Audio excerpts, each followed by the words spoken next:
Open the so-called body and spread out all its surfaces, not only the skin with each of its folds, wrinkles, scars, with its great velvety planes, and contiguous to that, the scalp and its mane of hair, the tender pubic fur, nipples, nails, hard transparent skin under the heel, the light frills of the eyelids, set with lashes, but open and spread, expose the labia majora, so also the labia minora, with their blue network, bathed in mucus.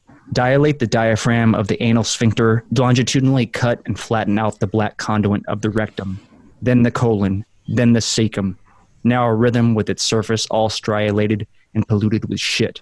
As though your dressmaker's scissors were opening the leg of an old pair of trousers, go on. Expose the small intestine's alleged interior, the jejunum, the ileum, the duodenum, or else, at the other end, undo its mouth at the corners, pull out the tongue at its most distant roots and split it.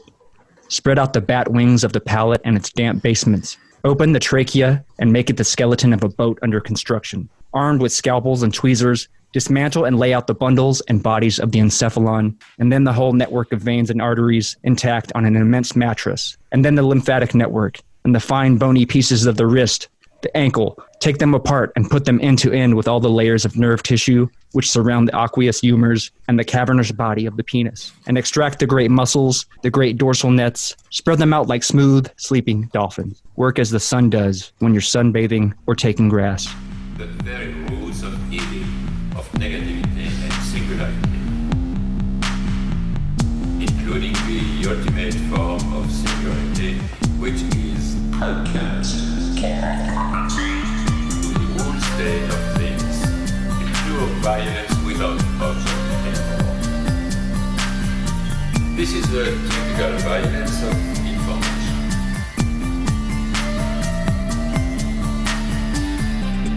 It's violent because what happens there is a murder of the real, the vanishing point of reality.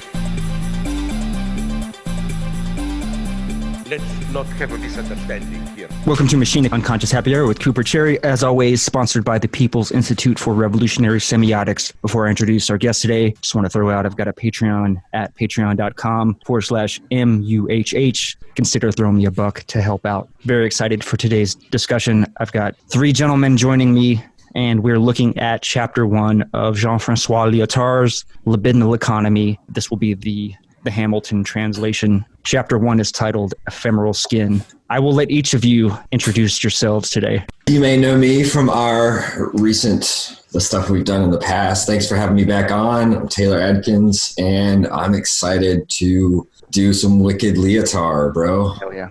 Cute, you go. All right. Hey, everyone. It's Cute Noumena. Happy to be here. Thanks for inviting me, Coop. And pretty excited to go over some libidinal economy. These are the boys.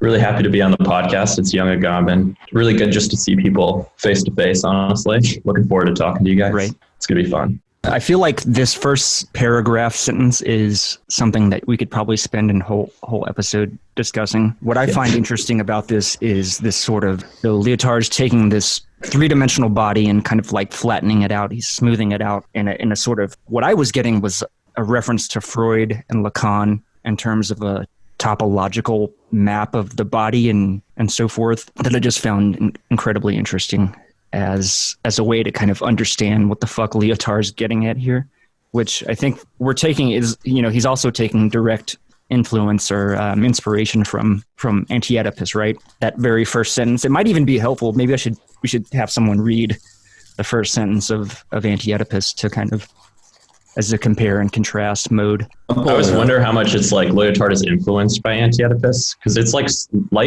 lightweight contemporaneous, right? 1974. So it's like within a year of the publication of Anti-Oedipus. Yeah. I mean, obviously it's clear that it's like the same exact stylistically and content-wise, just right in line with it. But I've always wondered how much of it is like Lyotard read Deleuze and is like, this is the direction now.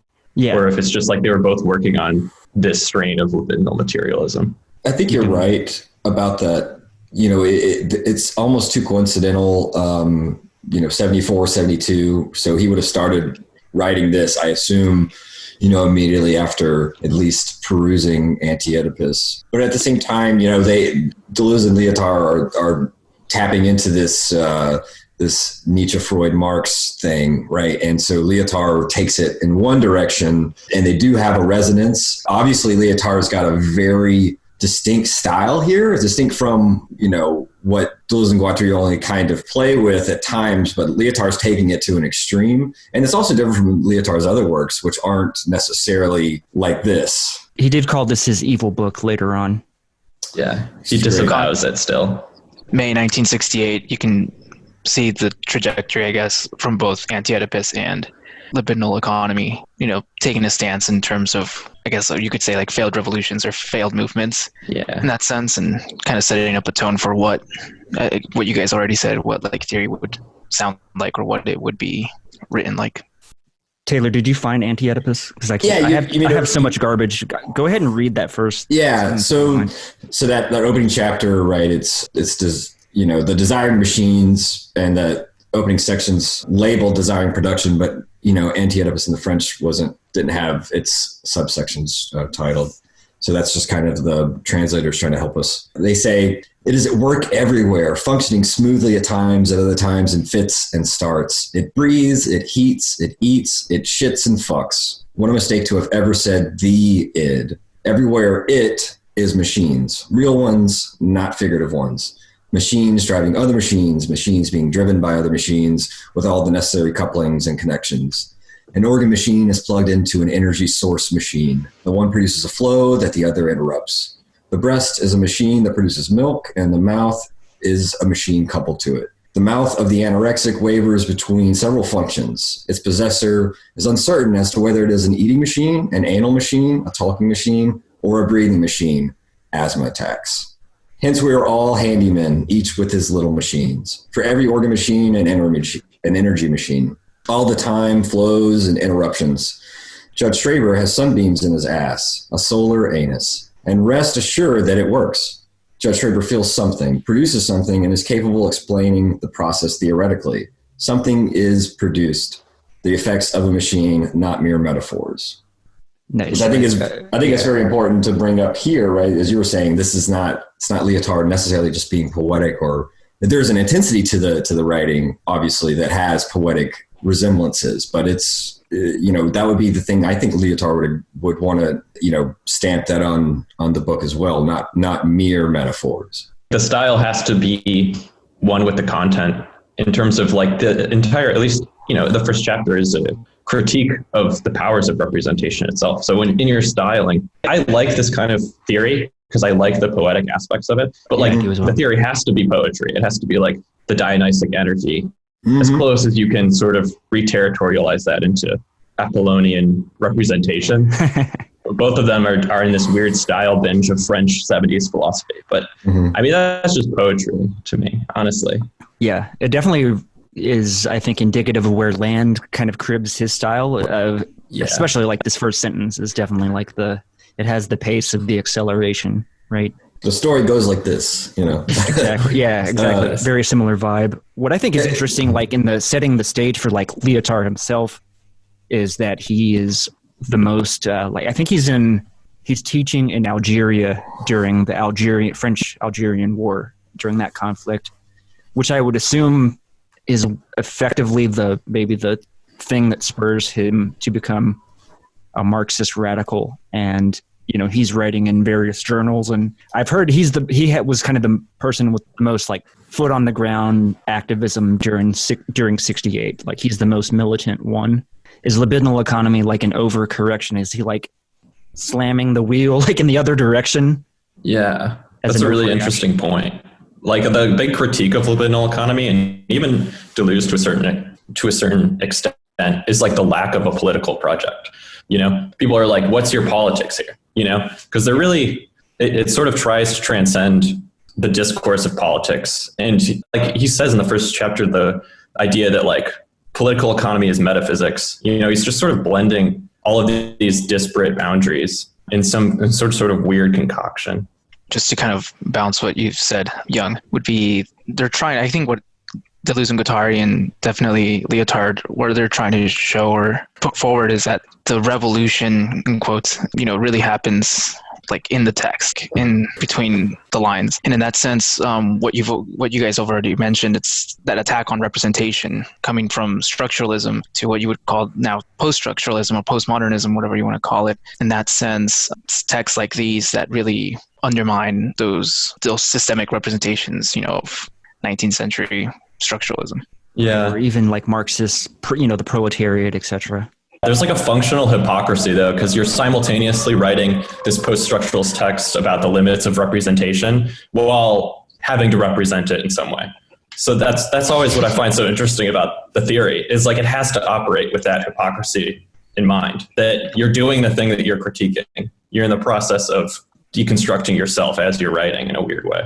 100%. I think I don't know who's brought this up once. I don't know if I saw it on Twitter, but the whole notion of Deleuze and Guattari's use of the rhizome as like a representation. And then, I think, Taylor, you would know more than this in terms of Laurel kind of bringing up true immanence,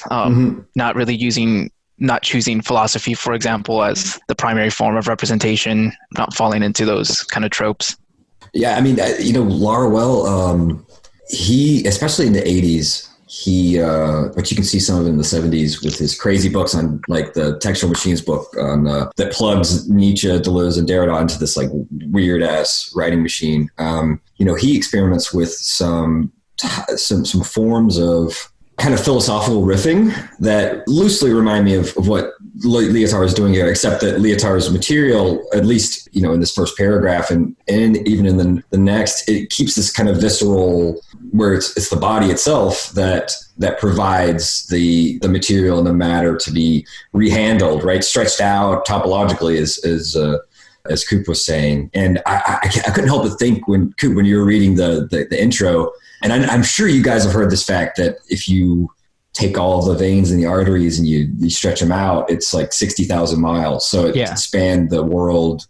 It's just one body, right? Just one adult body, 60,000 miles to go around the earth more than twice. And I just looked it up because I had to see this. The capillaries, right? The smallest ones almost go into like that molecular level. They make up 80% of that. So there's something really fascinating that I didn't know, that in that stretching out the capillaries really gets you that distance, the majority of it. Have any of you seen the bodies exhibit before? Do you know what I'm talking about? I do, yeah. The one time I went to the exhibit, I'm not, that kind of stuff definitely, like, I get nauseous or like freaked out by it. But in this, so you're not body horror isn't your thing? Not so much. The funny thing here was I was like super fucking hungover, and I'm going to this bodies exhibit, and I was just like, I could barely stomach it. But that's immediately kind of the image I get, because there's so many different ways that they like separate out the nervous system or the circulatory system, etc. Right. I'll have to like link a YouTube video or something from the bodies exhibit to exemplify that, but it's a good visual to tie into this kind of like image of the libidinal band. Right. Lyotard's bringing up. I'm going to try to toss a little of these out at you guys throughout. Quickly, the band is the word they would use. In English, we say mobius strip. In French, they use the word band. So I just want you guys to think of that too, that the band is the strip, and it has that Mobian. And Lyotard makes it clear. I just meant like animal, or just in the terminology that the band is the strip in the sense of the mobius. I like band a lot better. I think it's a lot more evocative. There's like strip doesn't connote the weight that band does, if that makes sense. Like there's band sounds like more robust and like flexible. Right. Strip is static, right? I can see it's that. It's static and it's more like insignificant. Whereas I think of like a rubber band, right? That can be twisted up, and like you can take that thing and you can make knots or whatever. But then it's resilient enough that it will like flip back into its original sort of shape or something. I like that. Yeah. I think of strip as less like a comic strip or something like that, right? Which does have a flatness to it that they don't call it this anymore, but like a racing strip, right? Where it is a loop. But I do think band in its etymology with bound and these other things, I think, in English, band works better. So why it's called a mobius strip, the only reason why strip works in my head is because I already think of that one-sided kind of infinity Yeah, I gotcha. But yeah, I like that. That's good. And there was one thing I was going to say. I think both Cute and young Agamben brought this up in their exchange. It made me think about this stuff about whether it be theory practice or the intensity of the writing or his political involvements. 5 years later, he's going to write The Postmodern Condition, which is one of his more well-known books. And with the critique of representation here and these other things, I'm wondering if part of where the quote unquote political project lies in this type of libidinally intense writing, whether or not it's already prepping us for this critique of meta narratives. And in itself, the book itself, does it fall prey to that easy categorization of having a sort of smooth, straight cut meta narrative to it? What I think is kind of interesting, and this is kind of just gleaned from reading other people commenting on the book, is that for Deleuze and Guattari, like there can be, and you can check me on this, Taylor, there can be a positive and negative, not a teleological function to desire, but there's no appropriate or positive way for desire to express itself. Like there's no one right way for it to be expressed. Yeah, gotcha. Yeah. Versus maybe Deleuze and Guattari have, maybe there's a possibility of desire having like a positive expression. I think maybe that gets to the heart of that question. Does that get us back to this Lacan or the whole history of lack, like with Plato and Lacan? Are you trying to say that maybe Lyotard has a different understanding of lack, or were you talking more maybe about just the representativity of desire, right? Because I do think that... I think maybe the representativity of it, perhaps, because in the history. Because for Deleuze and Guattari, what's so important about desire and its interplay with representation is precisely the bewitchment that befalls, whether you call it bad conscience or whatever. What leads us to Oedipus is this kind of bewitchment of desire being mistaken and taken for its representation, right, in acts of transgression, and that whole that's what I really want. I wanted to fuck my mom, and so that's where it becomes the distortions involved in desire's representation and such, that reflexivity, and that we could say that twisting and knotting is precisely what gets us to this point where we can formulate the problematic such that the question, why do the masses desire fascism, makes sense. I also think to this Lacan point, I think one of the major breaks with libidinal economy and Deleuze and Guattari for me is the idea that lack doesn't produce desire, but desire is sort of primary to lack, and lack only comes in once it's captured. The intensities, say, of desire being produced are captured in some form of representation that's never enough to encompass the totality of desire itself. So lack is sort of that feeling that I only have this much representation of what I desire. And then Lacan calls that, well, that's how desire is made. It's like you're missing something and you produce a desire out of that. But Deleuze and Guattari and Lyotard come from this place of operating purely productively with desire, from the zero, purely productive, and then lack is only introduced in your ability to represent desire. I think in my own understanding of lack, I really like that. Maybe it's just because of the ease of understanding desire as lack, but see, I do think that negative is productive, right? Like for me, when I'm trying to formulate this, and maybe I'm taking lack as too ontological rather, and seeing it as that sort of being at that level, right? Versus maybe what Lacan is really getting at, to break this down into a very understandable level. It would be sort of the cliche that necessity is the mother of invention.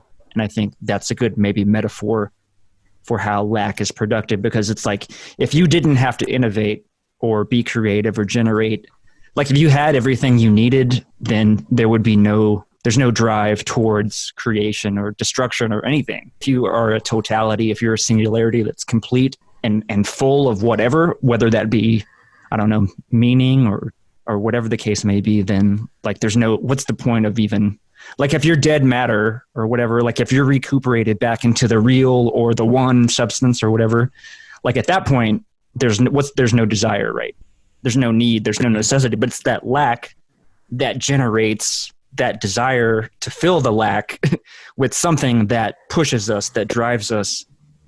The Lacanian and Derridian idea of substitution, like everything being that lack or sort of just like desire having to find a substitution in the signifier. I think sort of one of the big critiques that libidinal materialism provides to that is that that's sort of like a new ontological limitation that they're creating. It's like a new representation that's just as like, it doesn't really get to the heart of what desire and representation have in common with each other. It creates like this new system of like, oh, it just works through substitution. Right. And like, of course you need to substitute, but substitution doesn't come from just like, an innate ability to substitute or the innate need to substitute. It's just that substitution is the way that desire is sort of presented to itself. Desire, are you saying maybe that desire, this is how I kind of think of it, as desire can become its own meta-narrative in that sense?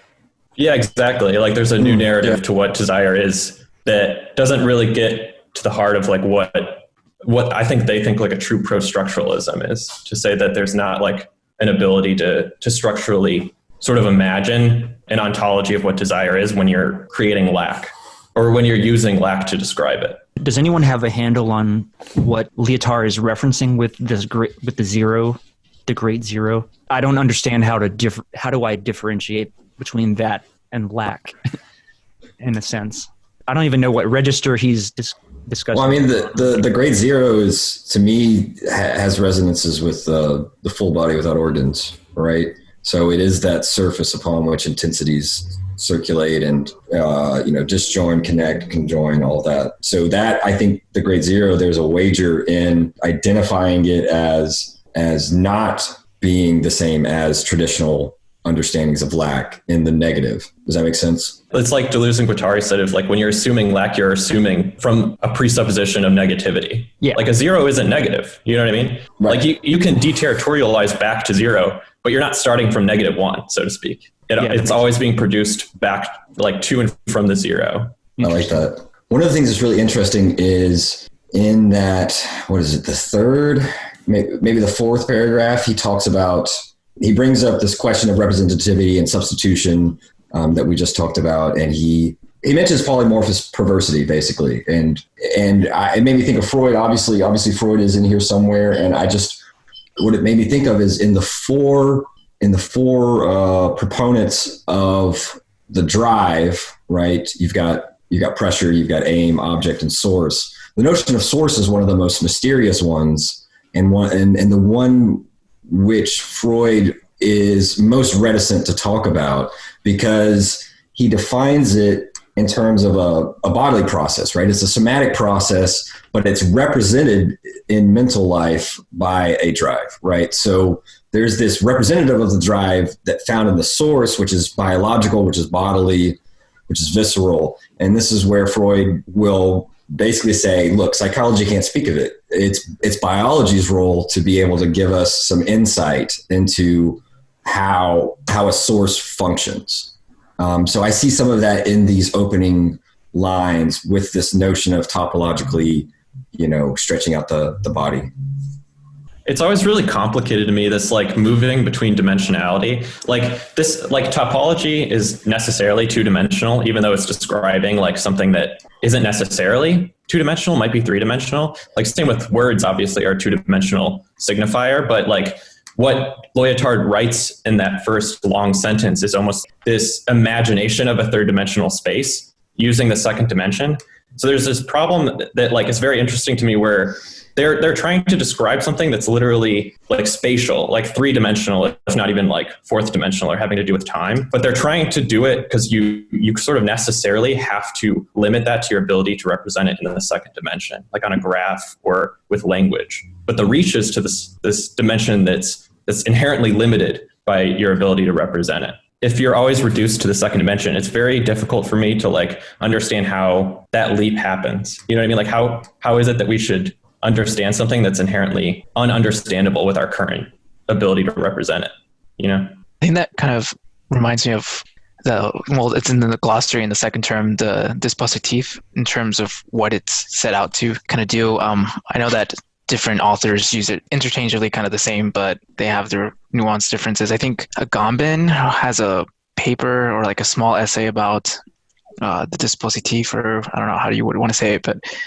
kind of like this, you could call it this third term, this kind of like the way that it's used, it's always this third term, this kind of middle ground that, in a way, kind of how you were saying, Young, we're always constantly trying to use two-dimensional language to describe three-dimensional language. And by falling back on this third term, you could call it, maybe think about it like as an empty signifier of some sort. That's how you can access that or refer to something that normally you wouldn't have that language or that representation to kind of address. Yeah, exactly. It's kind of funny, like to read that first sentence, I'm doing exactly what he's saying we're trying to get away from. Like I'm sort of in the cave, right? Like I'm imagining this body, like I'm in a movie theater, sort of like projecting it in my mind, which is his thing is like, that's the prison house of representation itself. So like understanding the limits of representation, but I'm still doing it through the same limitation, that he put out at the outset. This is something that Taylor and I have discussed a lot about, like you use language to criticize language or use representation to criticize language. It's almost like playing on that meme. We actually discussed in our last Machinic Unconscious deep dive. And yeah, I think that that's great to bring up because it is precisely, obviously, like they say, like Deleuze and Guattari, I think it's in the faciality plateau, in 1,000 Plateaus, when they're like, you looked at the clock and the clock was a certain time, and you go out and your boss gives you a raised eyebrow. You walk home, you step in a pile of shit. It doesn't matter what it means. It's still signifying. And so we're sort of always already caught up in sort of plugging signifiers into a matrix. I think that part of the force and the strength of writings like Anti-Oedipus and Lyotard's wicked evil book, the Libidinal economy, is this notion that the signifiers are not the primary particles. Deleuze and Guattari talk about science particles and stuff like that, but it's really about these flows of intensities. And it's what, Laruelle will talk about as libido of writing. And it's kind of, he'll talk about a generalized deconstruction in like the Euclidean sense, special and general. This notion of a libido of writing, I do think Lyotard is doing it without, he's calling attention to it precisely because of that. It doesn't have to be the content of the significational assemblage. So I think that's pushing language to a limit that's intense in ways that obviously we have to talk about poetry, but I think kind of like how E. Cummings tried to push the grammatical framework and stretch it to a limit in order to produce these unexpected and sort of deviously intense juxtapositions.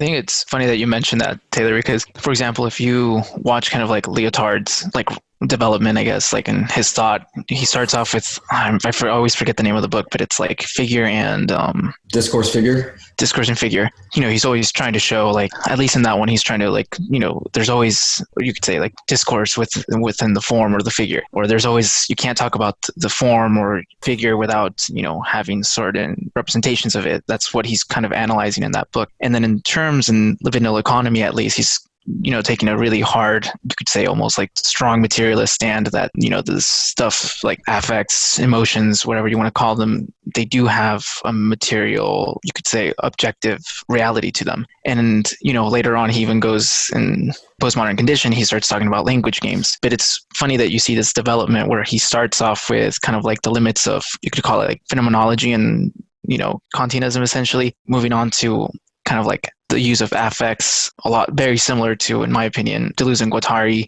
And then finally, he starts talking about language games, but still within what we were mentioning, these confinements of representation itself, always trying to move away from them, but ultimately still coming back or still falling back on. I'm glad you brought up phenomenology and this sort of, it's the furthest thing that I would think of immediately from a traditional, a standard discourse of phenomenology. But he does have that tradition, and there's something interesting about it, right? That discourse figure, as you were pointing out, this tension between the significative and the figural. That book was written almost 20 years after his first book, which was just called Phenomenology. He wrote that book in 1954, and then there's this latency period, if you will. Coop, you might be able to say whether or not he was teaching in Algeria at the time or what that hiatus might have consisted in, but it's very similar to Deleuze, right? With writing his book on Hume, and then there's like this kind of decade of silence, and it's not till the sort of early mid 60s that he picks up again and really sort of starts to accelerate. So this this interesting incubation period of phenomenology turning itself inside out, I think is one of the products of this of Libidinal Economy, his third book. It's interesting. Okay, so, and this is just Wikipedia, but they mentioned in 1947 his thesis was Indifference as an Ethical Concept, which analyzed forms of indifference and detachment in Buddhism, Stoicism, Taoism, and I think most interestingly, Epicureanism. In 1950 is when he took up the teaching position, teaching philosophy in Algeria, and then returned to France in 52. And he taught at a military academy, and that's when he published the work on phenomenology in 1954. That's probably when he was at his most in ties with, most Marxists. I think interesting just to like back up, to like before. I just don't want to get too far into like nuts and bolts of the philosophy and theory elements, because I think there's a kind of a like broader discussion we can maybe briefly have about, I think in terms of political economy. And like I was listening to a Benjamin Noyes talk the other day. There's apparently in like 2019, there was a conference on libidinal economy that both Noyes and Todd McGowan was there as well, that might be interesting to go back and like delve into. But something interesting that Noyes brought up that I think kind of coincided with kind of something I've said was that, for example, in 72, you have Anti-Oedipus. In 74, you have Libidinal Economy. And then in like 76, I think, is when Baudrillard published Symbolic Exchange and Death, rather. And I have often said that Symbolic Exchange and Death, rather, was Baudrillard's attempt at an anti-Oedipus style, like political economies. And his praxis is primarily, which I think is in the last chapter, is like involves poetics primarily. I don't have a good handle on that. I think maybe young Agamben might be able to fill in some of that. But anyways, I just wanted to see what everyone thought about that in terms of the political economy and the sort of like this crisis of capitalism. You know, we sort of think that the neoliberal period sort of kicks off in like 73 is kind of like, you know, roughly, I don't know, maybe somewhere in between that 68, 73 gap, like something's happening, that sort of tide rolling back from 68 and then coinciding with like the economic crisis that occurs in the early 70s that I think inspires a lot of this. Thoughts? One little fact just to bring in is, you know, Lyotard started teaching at Paris 8 with Deleuze in 1970. So I assume they would have had some interesting interactions, and that alone would, you know, you could see how they would have influenced each other. They had met at the Sorbonne earlier. Okay. I don't know the exact date, but I'm sure it was prior to their being colleagues. I guess it's sort of understood that someone like Lyotard would have been attending Lacan's seminars along with everyone else at the time in France, but obviously he was there, and I don't know, I think that's pretty interesting too. And like seeing kind of like these points of departure, or like potential like lines of flight for like even Laruelle to kind of pick up this mantle, but I'll hold off on going down that path too far. Let's see if young Agamben has anything to add. I think the libidinal materialism thing, I think sometimes, or at least in my opinion, I think it gets kind of misinterpreted. I think you can easily draw the connection between like libidinal materialism and modern day accelerationism. Nick Land literally opens up one of the essays in Fang Noumena with just a huge libidinal economy quote. I mean, it's like a major inspiration. And I think there's this mistake that what Deleuze and Guattari would call like this de-territorialization versus re-territorialization problem. I think that instead of taking it as like a concept of productive functioning, it's taken as almost like a political paradigm, like de-territorialization good, basically, like reduced to that. Like the idea of just de-territorializing itself is mistaken for a political project in and of itself. But if you just de-territorialize, you're basically just operating at the level of pure capital. In drawing the connection between like de-territorialization at the level of like, say, what the individual and the level of the economy shows that at the end of the day, capital is sort of what is de-territorializing at the social level. What Ray Brazier said about Nick Land, that if you don't have an actual political praxis, then somebody is just going to come and fill that for you. If your political praxis is just de-territorialization, then whatever capitalist ideology is like currently withholding those or is responsible for those productive forces will just come to fill whatever void you have there. You know what I mean? I think the political project is like misinterpreted into this weird hyper capitalism. Yeah, absolutely. I mean, I think that's what the criticism of Deleuze and Guattari that I've heard is that everything that they are sort of saying can make you sort of a better capitalist in a way. And I think kind of cribbing that from like Todd McGowan's critique of Deleuze and Guattari, which is okay, but I don't think they're like grasping everything that well. I'll just be quick. That seems a little disingenuous, precisely because they argue how capitalism is able to appropriate that which seemingly is resistant to it. So, so you can mass market, the Communist Manifesto and make a buck off of it. They theorize that. But anyway, I cut somebody off. I'm sorry. No, you're fine. I was just going to add that, for example, I think we've done a lot of what points Deleuze and Guattari, for example, intersect with Lyotard, but I think it's also important to flesh out like what separates their works, because I think in that regard, for example, like Deleuze and Guattari, I think it's obvious that in a way they're trying to save Lacan from Lacan.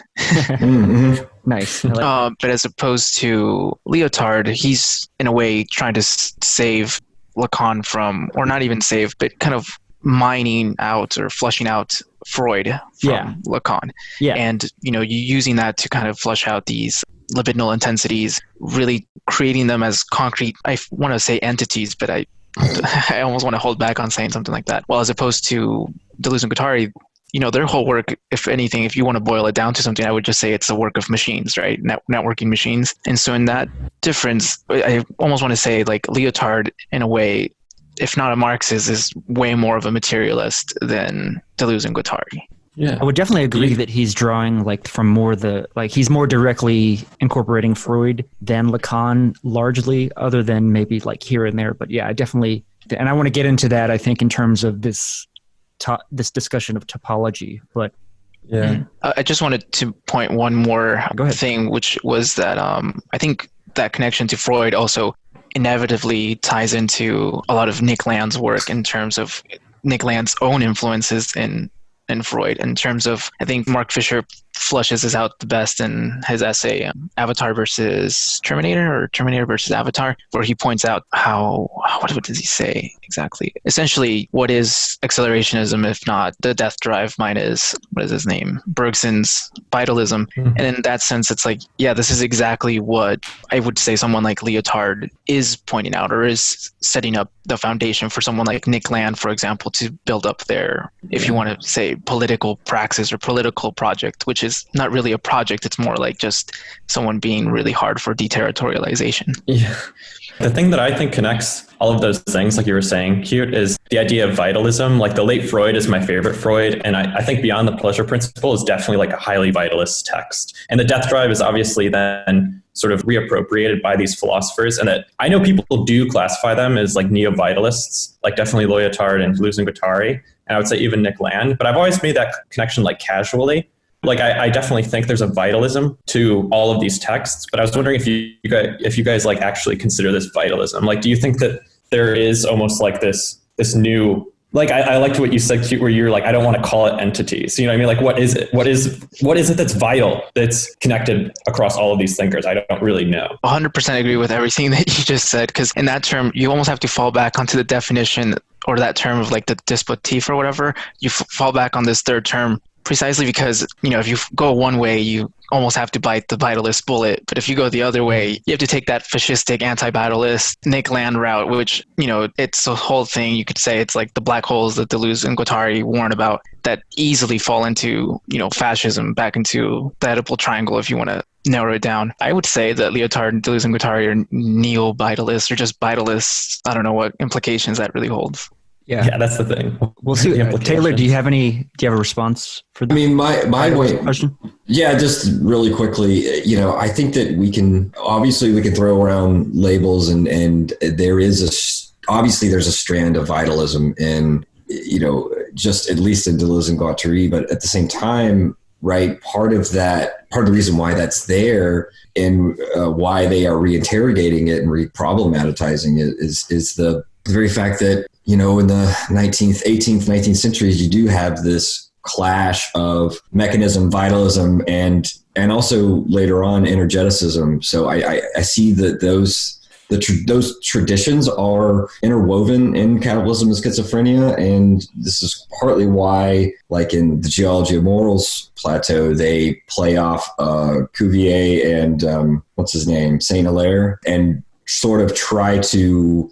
Then it's kind of like distending vitalism to this new sort of it's this Like an unprecedented level of vitalism. It's a kind of neo-formalism in that sense, right? Because the way that they try to rescue Saint Hilaire and his, in that Darwin Lamarck kind of circle of these thinkers of evolution, creative evolution, right? So yeah, I mean, like with Lyotard, if there's a vitalism, it is de-territorialized into like an intensivism, right? It is about the circulation of intensities and how that informs our understanding of capital and political economy and why those are always already in dialogue. The vitalism reproach has to be, we really do have to be very specific about what we mean, because there's probably a number of lines in Deleuze and Guattari that are going to complicate that, specifically either with the machinic, ontology or whatever it may be.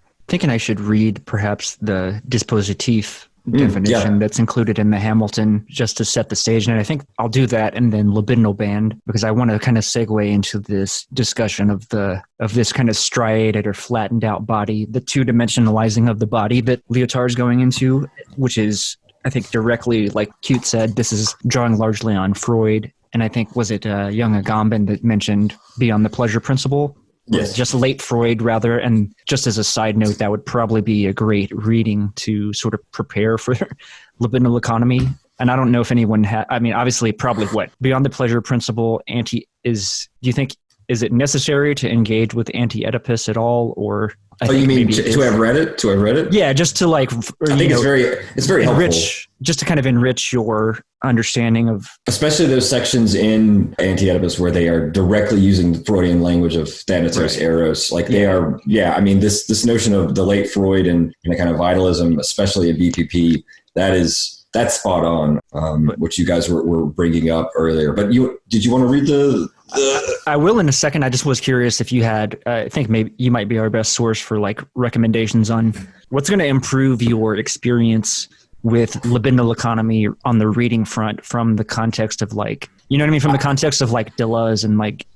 I would say BPP is definitely there, but one thing that if we wanted to juxtapose the early and the late Freud, I definitely think the 3 essays on sexuality is important for this opening chapter. I mentioned earlier the notion of the polymorphously perverse, and that's where, Freud does revise this, I think it's 1905, the 3 essays throughout his life and adds on. And so the Oedipus comes in and some other equivocations, if you will. But if you follow just the early version, the 1905 version, it's very clear that Freud is attacking a Victorian sensibility about sex, about what constitutes perversion. And he's pushing the repressive hypothesis kind of vibe. And really quickly, he pushes to the limit this notion that the sex organs should be exclusively used for reproduction. And he calls into question Victorian, he'll say, well, isn't it kind of gross that we kiss each other in order to stimulate the sexual drives? Like, why are the extremities of our gastrointestinal system, this embrace of external mucous membranes? He wants to say, well, isn't that perverse? So he pushes the Victorians to face their hypocrisy when it comes to, and really it has a political and juridical aspect. He'll talk about the kind of outlawed forms of sexual interaction, including sodomy and these other things. And Freud is very, I think in that sense, he's kind of a firebrand in those 3 essays by wanting to call into question what's normal sexually. Yeah, I think that's interesting in the context of, I've read, and I have to find a source for this, but that a woman's nipples are like the nerve endings are tied to their clitoris or whatever. Like there's a similar, I don't know if it's a similar like neurological brain, part of the brain that's stimulated whenever the breast is like sucked. So if you really think about that in the context of of Oedipus and sex and what's, like you said, what's normal or not, I think that's kind of an interesting. Well, if you think about the organs the external organs that engorge during sexual arousal, obviously the penis, but the clitoris, the nipples, that's the rush of blood to the surface, right? And so you're the lips also flush as well too, which is kind of I guess to expose the clitoris, right? Yeah. To that dual metaphor. That's funny. Just reminds me of that one, just to kind of shitpost when Jordan Peterson was like, "Why do women wear makeup?" Yeah, exactly. What was the follow up? I think the Vice interviewer pressures him on it, like, because they want to look pretty, or they just because they feel like wearing makeup, and he's like, "Well, I'm not too sure." Kind of insinuating that like there is this like essential sexual behavior or whatever you want to call it, like they're clear signs of sexual. Exactly. He wants to objectify, or he wants to have a one-to-one relation between signifier and sign, and not realize that like those signifiers are kind of floating, like there's a viscous relationship between signifier. And that even goes, like if we wanted to, we could like go on a long discussion of Deleuze and Proust and signs, and kind of how he kind of says, I forget what the line is, but it's something about like mistaking those external signs for the object itself, or like, you know what I mean? That's good. And I was just really good quickly. I who doesn't try to put on their best face when they are, at work or whatever, right? Yeah, I mean, like guys do it too. Absolutely. What's wearing a suit or working out or making your hair, like any of that shit, it's all exactly. But that's, I mean, how much is that falling back into like this libidinal economy, this like one unified drive of death and life? It's interesting, right? Where it's like I know that nowadays my wife really only puts on eye makeup, because when she's going out, she's gonna have that mask. The amount of effort that goes into, and obviously even the surface area of the work to be done is really restricted to that the topology of the face, even how that relates to faciality too, right? Exactly. So it's, when I talk to her about it, it's not necessarily like I want to be desired as an object, right? It's more. I think for her primordially, it's I want to put on my best face and therefore have a confidence of like just being out in the world, because we know we're going to be seen. We know our faces are going to have that interaction. That already is like like an RPG game. It's like a huge buff to charisma and confidence and just initiative. So how much of that though circles back to desire being the desire of the other? Right? Like what's more validating? What's more validating than to be sexually desired by anyone?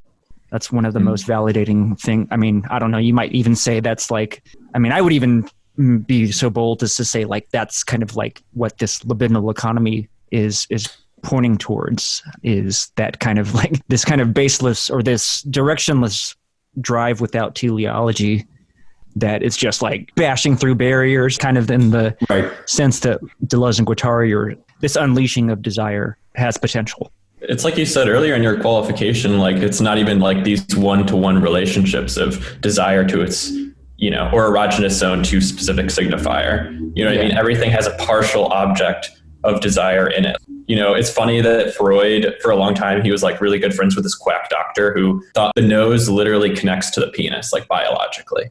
And they really went all in on it, and it kind of just ended up being quack material. But that's like sort of like the remedial logic of when he realized the connection between desire and signification, that like remedial one-to-one logic. And then libidinal economy were to the point where it's like everything has this slight ratio to your desire. Like even in the signification, obviously advertising is entirely based on that fact. How can you direct this almost universal unfolding of desire into very specific partial objects? Yeah, and that's where I see kind of like, a lot of people say you can't cohabitate Lacan's desire with Deleuze and Guattari, but I don't know. I'm not so sure that you can't kind of, at least in a sort of buggery type sense, connect those two in a productive fashion.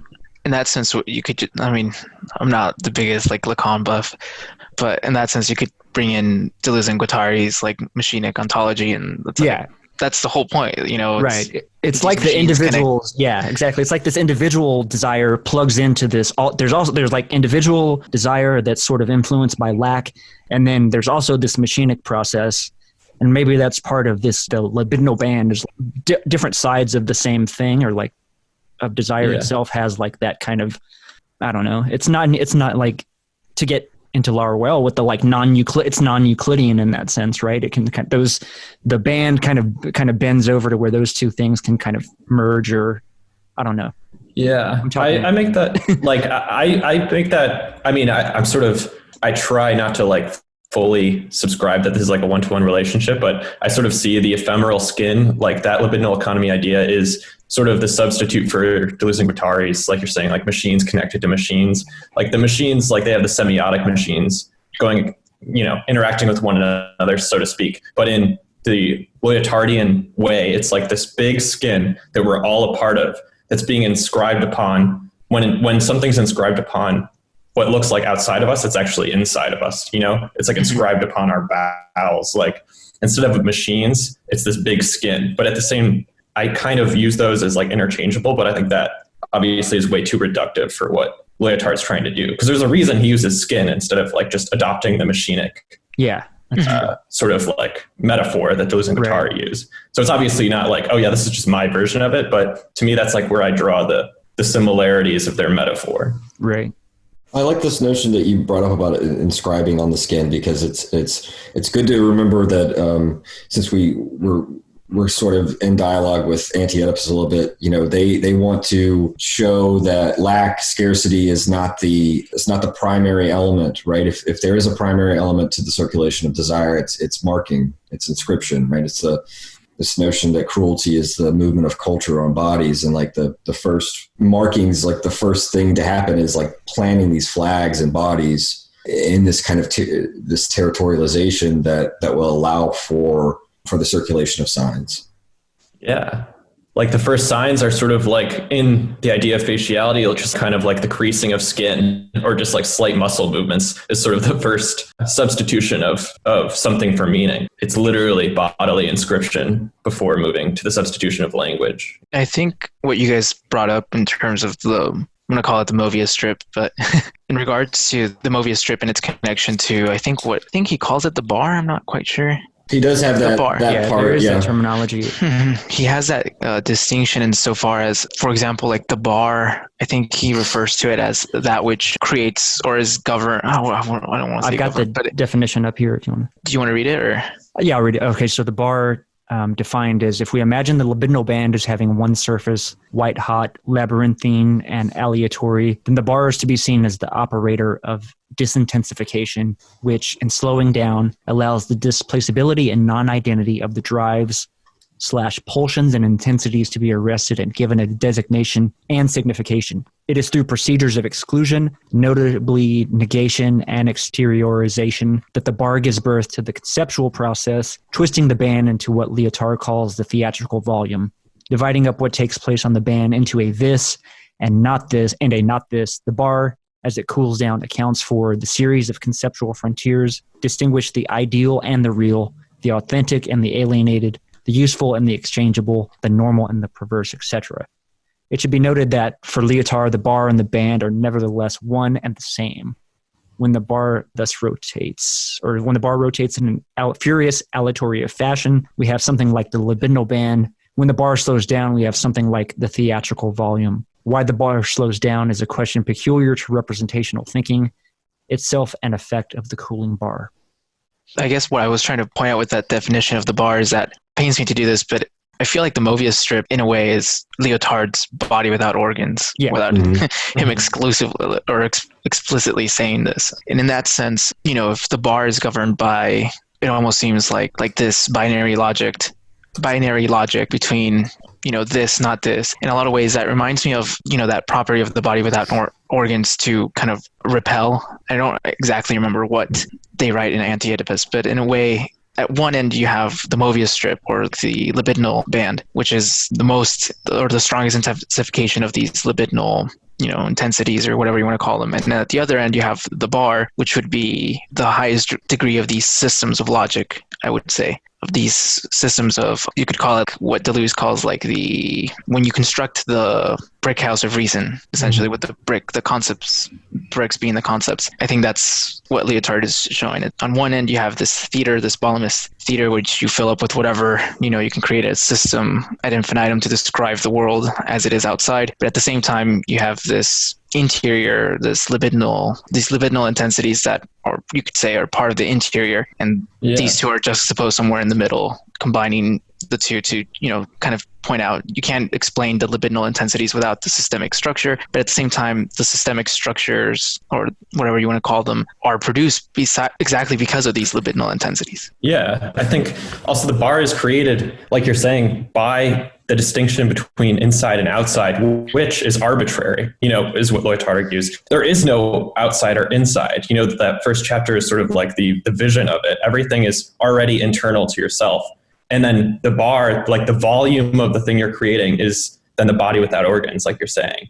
So there's this potentiality of being anything. And then the actual need to conceptualize by being like, oh, actually, I'm not that, makes you into whatever, is like that. That's the conceptual limit. That's also the material limit of self-understanding, or like the volume of the body itself. Can anybody answer how much this would be related to? I have this up a little bit, like the barred subject in Lacan. I mean, is that a direct reference, or is he kind of like remixing the barred subject as the bar, or like what interplay does that have? Obviously, Lyotard is aware, right? Of primarily, it's right above. It's more the Caesarean bar, right between signifier and signified. Mm-hmm. That would be my guess, based on discourse figure and that interest, rather than. But there's no way he would have been able to escape, whether he attended the lectures or not, the notion of a barred subject, which Lacan does get from Saussure and develops in his own way, right? I also think about the bar in terms of the mobius strip, as we talked about it, right? If the mobius strip is a surface with like a single curve, and then it's transposed in a three-dimensional space, so it has this one-sidedness. I'm wondering if that single curve, insofar as the mobius strip itself is, that's not important. It seems like the bar then might have some of the same effect, right, for that one little bump in the road, if you will. But at the same time, as he says, there's something interesting about the bar where it seems to be conflated with the effects of it, right? So it's hard to be able to distinguish it itself conceptually, precisely because it's anterior in some way, right? It's the white hot and the cooling down. That question of intensification and disintensification. If nobody has anything to add, I want to go through it. I'll do dispositif, the definition of that, and then libidinal band at least. The dispositif, although this term is conventionally rendered as setup, apparatus, and the like, this gives us a somewhat banal mechanistic picture of Lyotard's efforts. In Des dispositifs pulsionnels, we find the following passage. The positivity of these investments must be affirmed, rather than the disparity and exclusion they produce. The positivity rather than the dis of dispositif. It is the production of new libidinal operators that is positive. The positif is also a positing, an investment. The dispositif, a disposition to invest, a cathexis. As such, the dispositif is subject to economic movements and displacements, an aspect which the retention of the French term by combining the displace with the dispose, movement with expenditure, helps to convey. So that's dispositif. And then the libidinal band / skin. The band, which has, most importantly, neither an inside nor an outside, is most easily comparable to what Freud called the primary process of the pulsions of the psychical apparatus, and could be considered a sort of analogical presentation of difference independent of the secondary orders of representation, in which identity, signification, and reference are determined. Although the libidinal band allows Lyotard to show what is necessarily excluded by representational thinking, it's not to be considered descriptively true, since the model would then collapse back onto representation, but as more forceful and more interesting and more inventive than previous totalizations of the real. As a kind of persuasive fiction, the various descriptions of the band wish, nevertheless, to account for the closures and exclusions inherent to representational thinking, and suggest a pagan manner of affirming the differences and singularities that run through the libidinal band in an aleatory and indeterminate fashion. And I mean, I think that last bit is like very, very Deleuze and Guattari, right? Like the I like this pagan manner, the pagan manner of affirming the differences and singularities that run through the libidinal band in this aleatory, permanent fashion. This attack on political theology is very reminiscent of the attack on psychoanalysts as the new priests. I think he goes into it a bit in chapter 1, where he starts talking about the pagan. Let me see. I think it's like section 2 of chapter 1. Yeah, he definitely brings it up in the early pages. I like the sort of, there's like a meta project here of this like style of theory, or at least what this theory sets itself out to do, which I think is really interesting, where it sort of like builds in its own entropy, so to speak. Like instead of working towards like this thing that's supposed to exist forever in totality, like a philosophical system that's going to be completely totalizable of reality, the idea of even writing a book like Libidinal Economy is that this is a re-territorialization of what I've experienced as de-territorialization. Like I've de-territorialized Freud, I've de-territorialized these specific concepts, but I need to re-territorialize them in order to explain the process of de-territorialization that took place. But the idea is even my re-territorialization will be de-territorialized. You know, there's an entropy to my own writing that I expect you to like go through your own process of de-territorializing these concepts. And then you have to kind of come back and re-territorialize it yourself. But it goes back to that like operative hypocrisy of it all. You know, the idea is like, I'm writing this to explain something to you, but I'm writing also to provide you a logic with how to basically deconstruct what I'm saying, which is the necessary process, the meta process, almost like the meta-ethical process at work here. Yeah. I mean, it definitely calls back that like Deleuze's quote about, you know, a concept is a brick. I think the book that ties, or at least might be relationally more connected to what you just said, Young, was A Thousand Plateaus. Like the book itself, you know, it's like a rhizome. It's like, well, the libidinal economy itself should be treated like a rhizome, to use Deleuze-Guattari's language. It's like, what interpretation do you have of libidinal economy in that sense? By the way, cute. Yeah, I think it's that second section. It's called Pagan theatrics. So that's where I think the term first gets used in the book beyond the translator's intro. But he does, I think even before that, he starts to make equivalent the movement of capital and political theology. I was trying to look for that, but that was maybe it was in that section itself. Like if you take this, I don't know if it was you or if it was Young that mentioned like the meta theology attack. Mm-hmm. Like in that sense, like, you know, the Judeo-Christian idea of God, if you were to directly connect that with like Lacan or like Freud, for example, like, you know, the Oedipal structure, to take this to its ultimate conclusion, like the pagan God, what he's trying to do with paganism is to kind of break that apart, break that system apart. And, you know, it's like have a goddess or a god for, you know, every moment or for everything. It's like this plurification of these, you know, material, you could say material moments, actions, whatever, directly related to these concepts, or these concepts would be stand-ins for God or whatever, or gods, I should say, these pagan entities.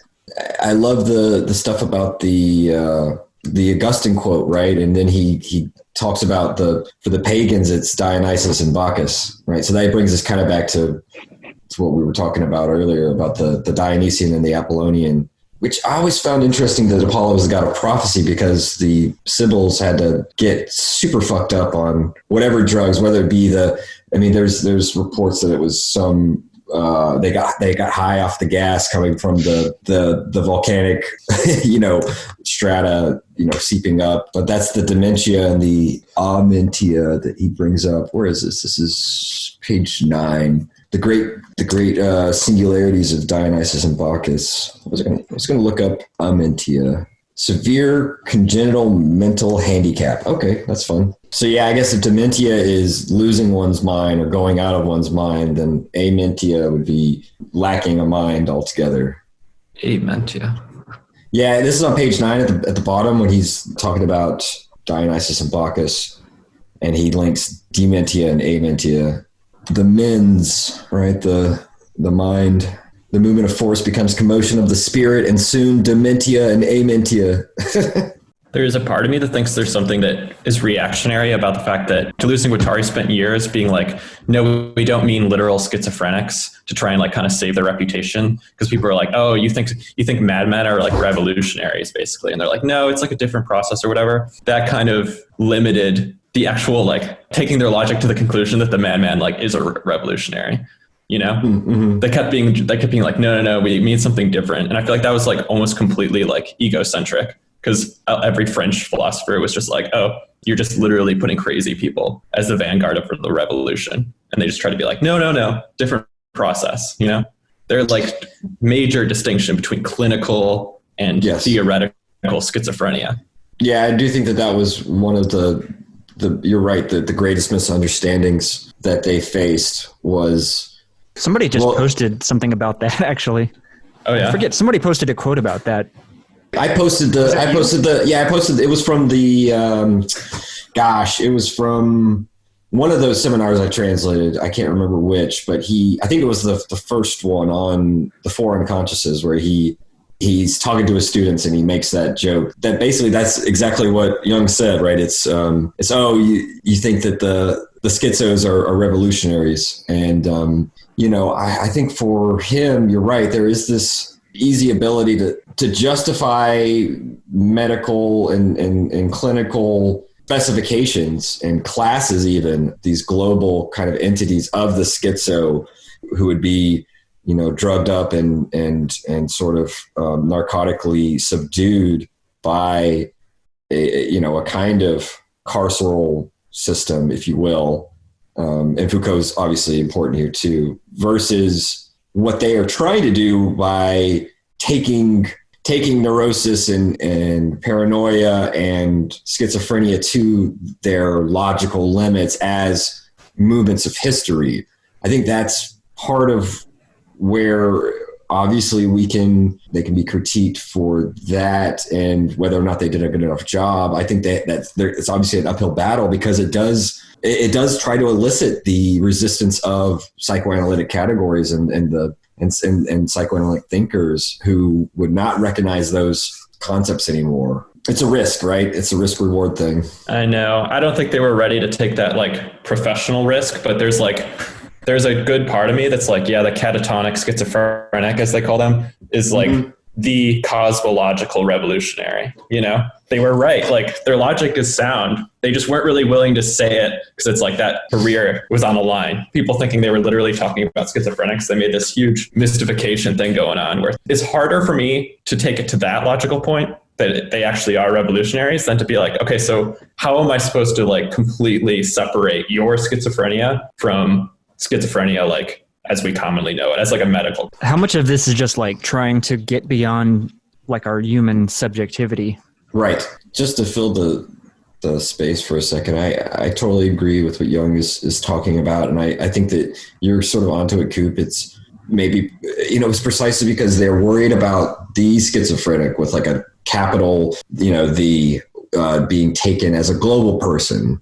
Yeah. Which already gets us back into mommy, daddy, me, and then trying to understand it as like an intensive process that is connected to to these different territorial machines, right? And that's why obviously, like, for me and for a lot of people, I think that some of the most interesting parts of Anti-Oedipus is obviously chapter 3, where they go back to Nietzsche and the genealogy of morals, and it's this question of a universal history, right? And then chapter 1 gives us a little bit of a taste of this machinism, and then chapter 2 is obviously that polemic against psychoanalysis, but also against linguistics, specifically Saussurean linguistics, and which is why it's in this tradition with Lyotard of negotiating what a post-structuralist usage of Freud, Marx, and Nietzsche would look like.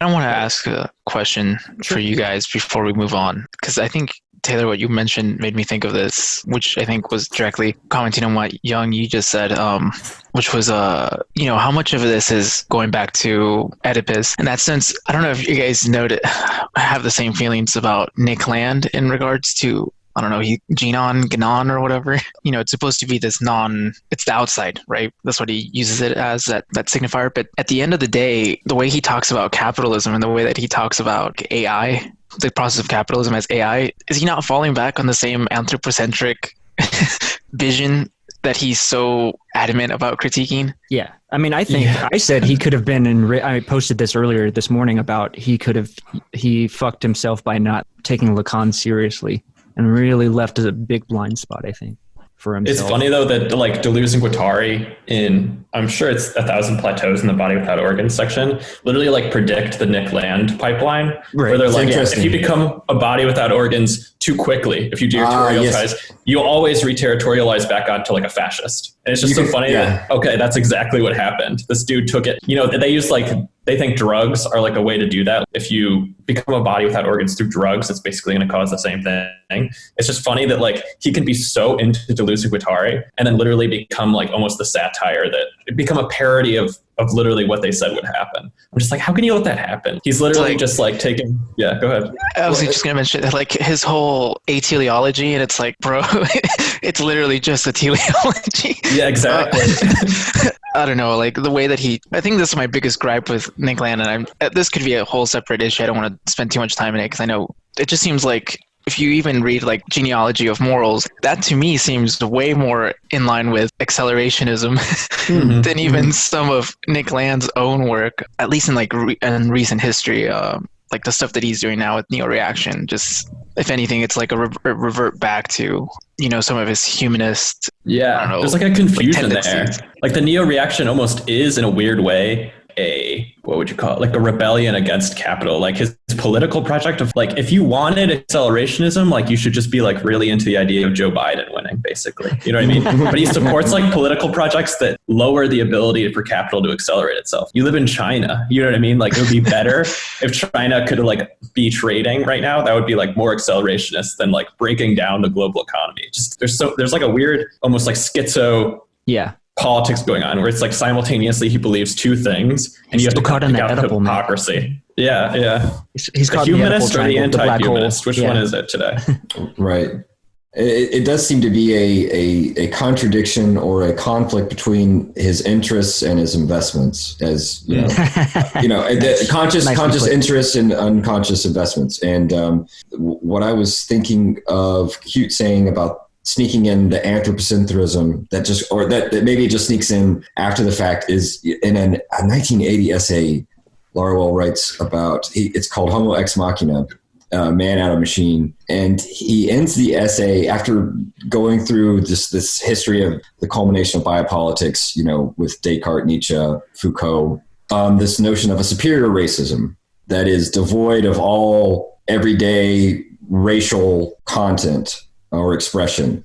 And I just wonder if that's kind of the thing where Nick was heading, you can see early on, and then it just takes that right turn and totally misses it. And there is this constitution of accelerated superior racism, except it like retains the superiority of its racial expression and content. And so it kind of misses you could say it kind of confuses the forest for the trees or something, to be stupid about it. Like HBD with all of the nationalistic tendencies that is coupled with it. Which can sort of take us back into this formulation that Freud had, like one of his first topological interventions, we might say. Okay, gotcha. Like his intervention in the topology. I think this page even goes to it. He's got a graph from like 1899, which is kind of like his first venture. But then the second one, I think, is maybe from the Interpretation of Dreams.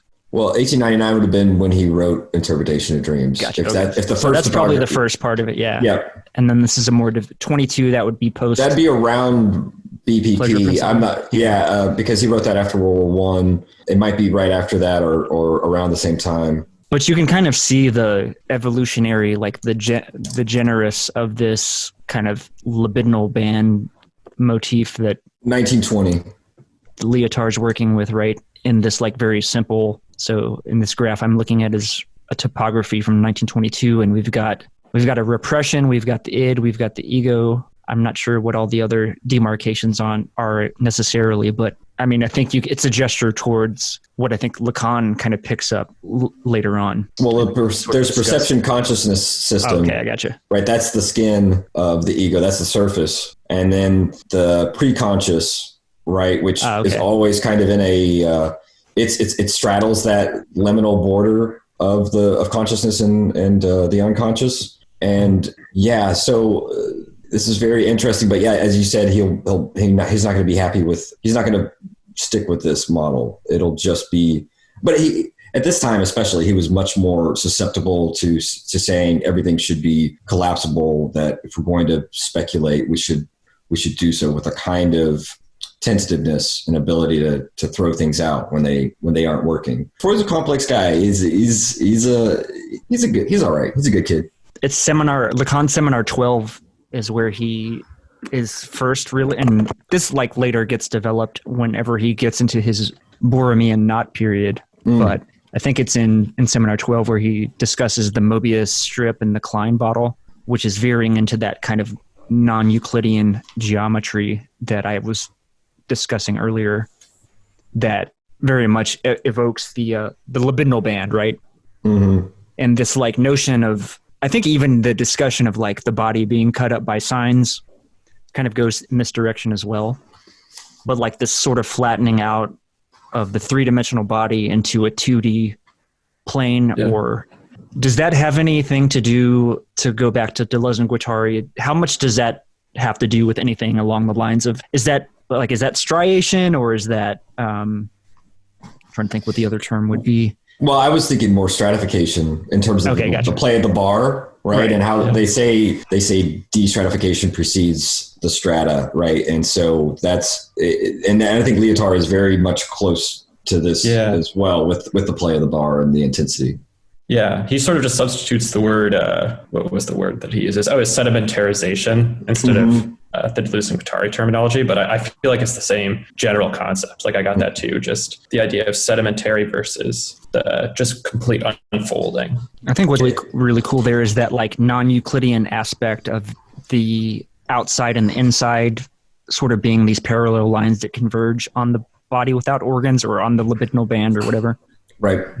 I mean, Simondon brings up, it's at the end of the biological section, right before the psychical section. So it had been, and in fact, that last chapter, it appears when he talks about topology and a non-Euclidean topology, all the rest of the sections were not included in the 64 version that Deleuze would have read, but he would have seen the end of the book about topology. And Simondon says something very interesting about how you can take biology and chemistry and these other physical sciences that are investigating life, these life sciences.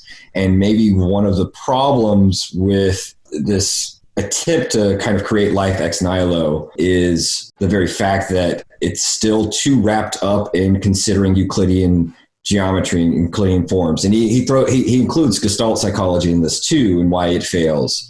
And its privileging of stable forms. And he'll say that, in fact, what we need to be more sensitive to is a non-Euclidean topology. And it's only then that we can even theorize really constituting life, so to speak. Lyotard even uses, what is it? Gestalt. Yeah. He does, now that you mention it. It's funny because Gestalt's, I don't know, you want to call it like Kantian psychology, in a lot of ways would be this, how would I say it, like applying phenomenology to the social sciences in a way, kind of like determining how you can create or define the social sciences within the realm of phenomenology, like the categories, you could call it, or illustrate it in the way of the Kantian categories, like what are the basic representations of sociology, for example, or biology, etc. And even phenomenology itself to some extent, what designates or what creates those categories themselves. And in a lot of ways, I think with Lyotard's Mobius strip, it kind of eludes that, or kind of tries to shift the hard rigidity of a system, or the categorical categorization of like these rigid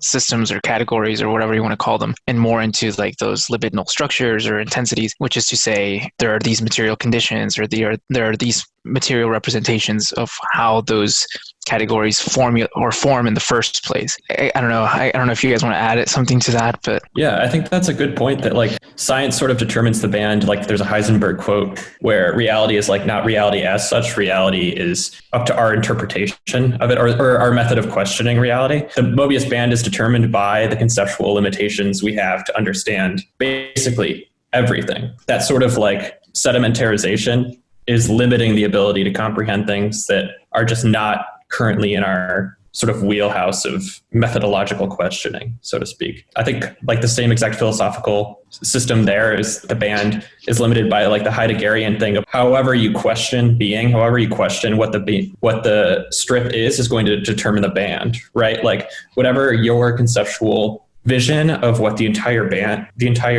Mobius strip is the band, right? The actualization of all of the potential sort of ability to comprehend it. It's like what you have at the moment. What are your conceptual tools? Exactly. What is your conceptual toolbox? That's what reality is. Just connecting it back to that, that spinning or the rotation of the mobius strip itself. It's like, I think Lyotard is kind of addressing with the distinction between like the mobius strip and the bar itself, which is like the bar is exactly, it's like, it's this, but not this, or it's not this, but it's this. In a lot of ways, that's like rigid logical structuring or systematization. Well, the opposite would be like, that libidinal intensification. What exactly that means, that's all internal. That would be that these two, the externalization of these systems and the internalization of these libidinal, you could say, desires, both of these are necessary to kind of do a whole picture, a whole, I don't know what conceptualization. Conceptualization, yes. And I think that in a way, if I just want to revert back to, I come at this from a very like staunch Kantianism.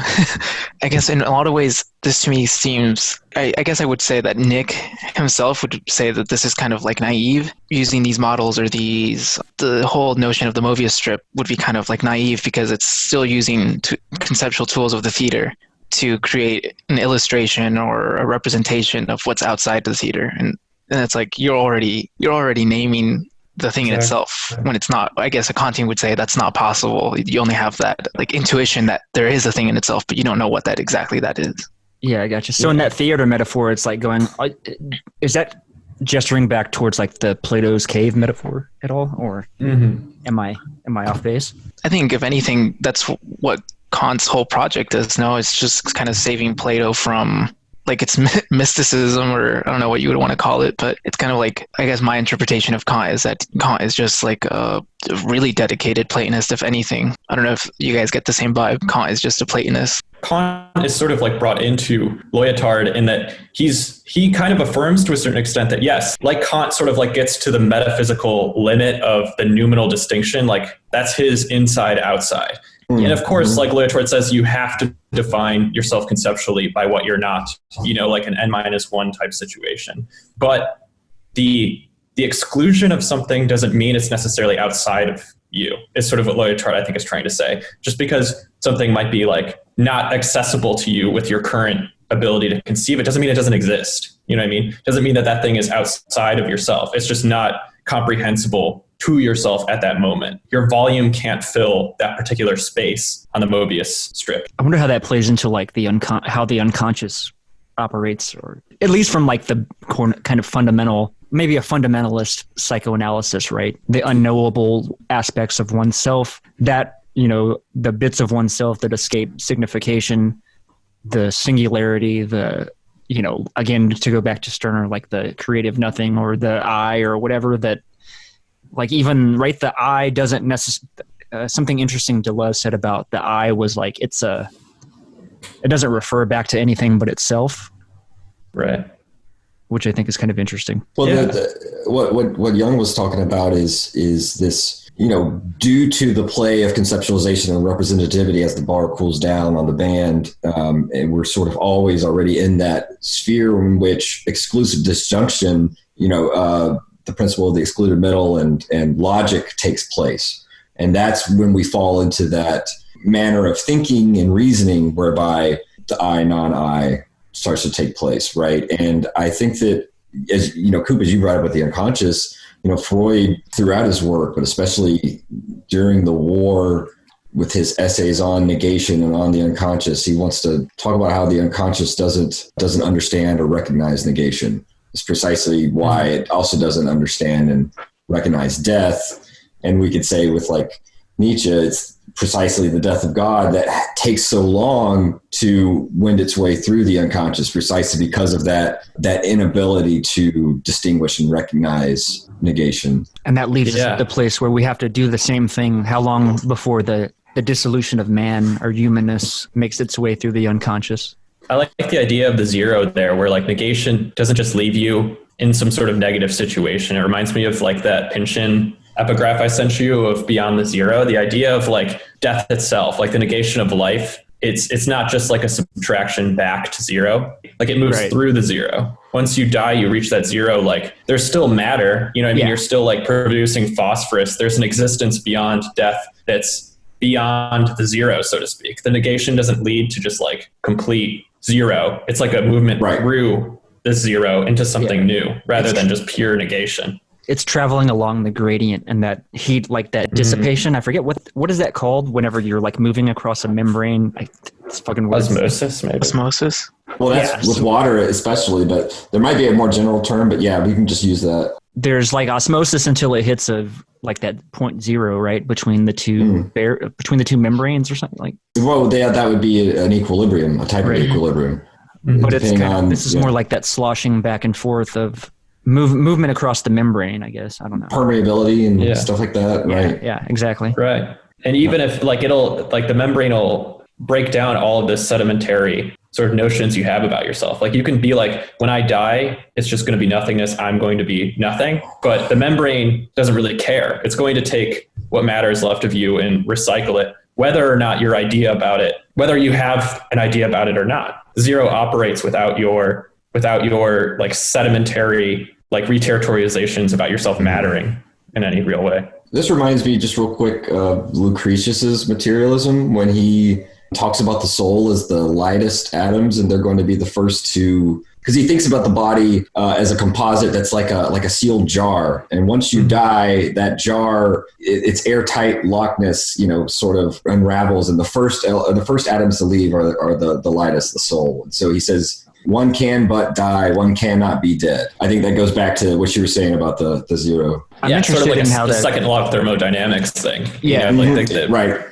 Matter can't be created or destroyed. It's just transferred across this gradient. Yeah. And that gradient, I think, is just our conceptual gradient, like our conceptual imitation of being like, this is a thing, when in reality, that thing is made through our exclusion of it, which doesn't actually exist, which goes back to the Lyotard point of that exclusion is conceptually necessary, but it's not materially impactful to the world. It doesn't exist in the real world. It's just our conception of the world. This brings up this question of, in terms of libidinal economy and desire and consumption, what is being exchanged? What is being consumed, at least from a metaphorical standpoint? The law of conservation of energy, right? Mm-hmm. What is being exchanged or consumed whenever we're within libidinal economy at all? If it's all, if it's all just sort of going back to this homeostasis or this 0.0 or whatever the case may be, I don't know. Or does it never reach that? Is it always, anytime it reaches that, there's never an equilibrium, or is it a momentary equilibrium before the scales tip in the other direction, or like, what's that relationship like?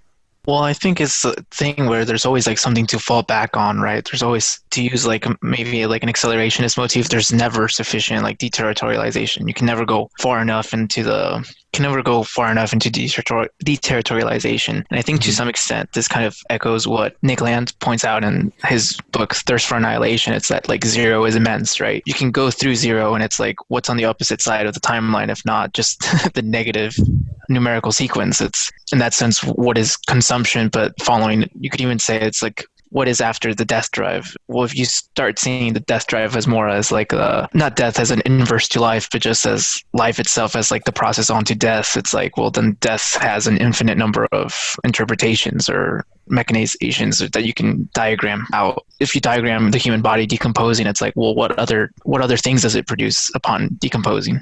Taylor, where does that, I guess, how does that function? You might be able to talk a bit about like Freudian death drive, because am I mistaken, or that, so he unifies the drives into one drive, right?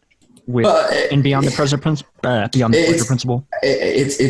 There is maybe a unity of principle, but he will distinguish the life drives from the death drives, right? Which is Eros and Thanatos. And I think with Freud, and Laplanche is great on this, Life and Death in Psychoanalysis, I think would be another really good text to bring in with Lyotard and Freud. And just, really quickly, it's a question of earlier Freud, he wants to say that the aim of the drive is always what Strachey calls satisfaction, Befriedigung, which in French is apaisement. It's a we can call it appeasement, but it's not political, right? This would be for the Vichy government and stuff. It's more about getting to a place of equilibrium, which in Freud and early Freud, it's always about, you have this built up of pressure, and then the goal is to release and to get it to a stable minimum.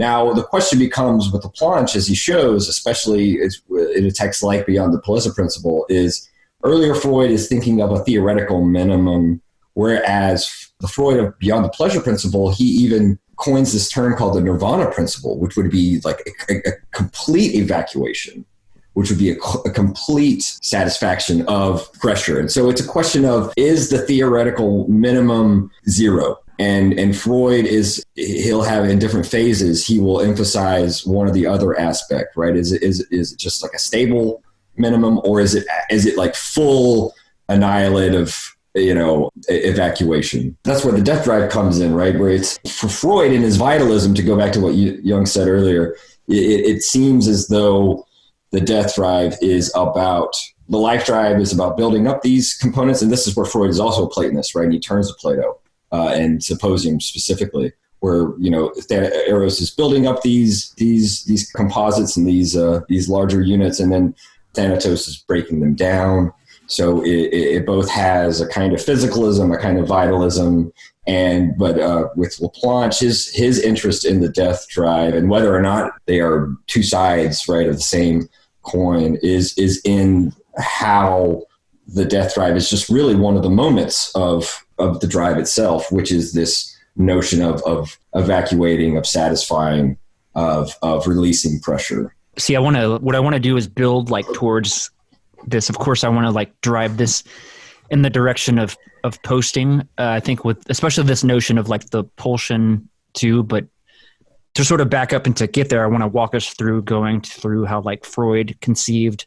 I think in the interpretation of dreams, he says that the unconscious and conscious are locations. They're actual physical. They're locations between which there's those. Maybe you could even say it as the different sides of that gradient. The unconscious gradient is on one side, and the consciousness and the ideas are flowing back and forth between those. And that could even be like a metaphor for de-territorialization, re-territorialization, and that ebb and flow of the particles passing through the membrane, the bar of band. That's right. Maybe. And it's you're right. I mean, the pre-conscious would be that band, and in interpretation of dreams, it's really this question of what he'll call the censor.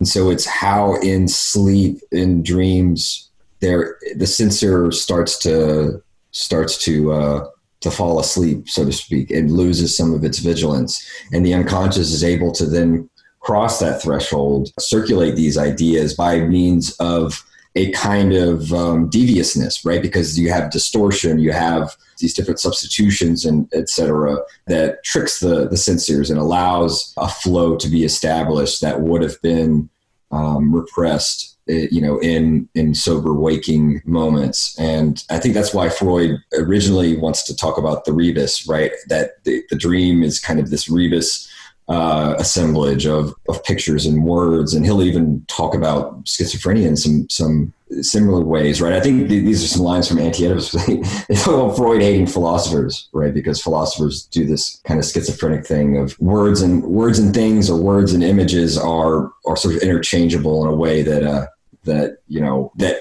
seems recalcitrant to the talking cure, right? If the schizo keeps saying God, and Freud's like, well, you mean your father? And schizo's like, yeah, sure, whatever. And then he, minutes later starts saying God again, and it just doesn't stick, right? This is where, Freud, to go back to flows, wants to characterize the libido. And he takes this image of the libido, this figure of the libido, as if it's too slippery, nothing can hold, right? And that's kind of, you could say that's a schizo. Or if it's too viscous, there's no movement anymore. There's kind of a static, unconscious or psychical system. So the neurotic is that what do you call it? The Goldilocks, like the porridge is just right, because it's not too viscous. It's not too thin. It's able to have a certain consistency that allows this binding of energies to go on. And I do think that Lyotard is very much playing with this notion of the band and the circulation of intensities, and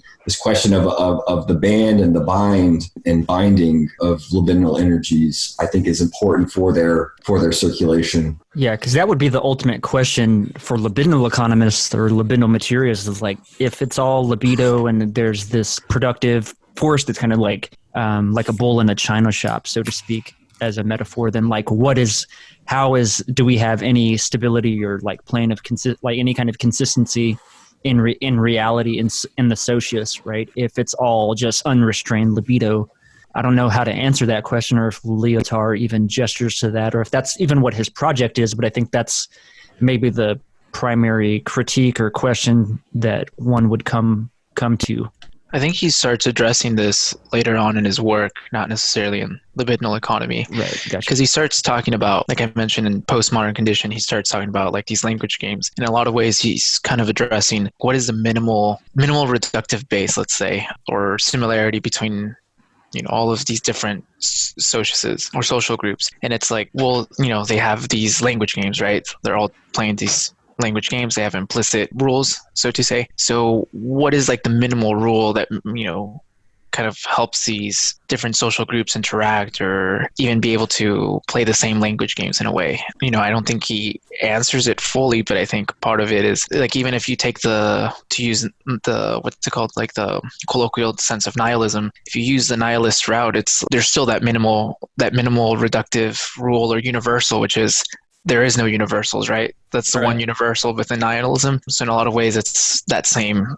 There's still one universal even within a stratified or polymorphic system. Yeah, even the nihilist has a universal value of there being no universal values. I think it's interesting and I think for the listener, just to like keep in mind this notion of the libidinal band as we're going through this discussion, because to pick up on this notion of topology in Freud, I thought it was interesting that he discusses, or in this article I read, it discusses how birth in itself, like how is in a way a sort of bar, or that's almost like that sort of gradient change, right? Whenever we're born, it's altering. We're going from literally inside to outside to something that is, the outside is alien to us. Even within that exteriority, we're still inside. I mean, being born into the inside in a way. So like we're literally physically inside our mother in the womb in this vaguely like circular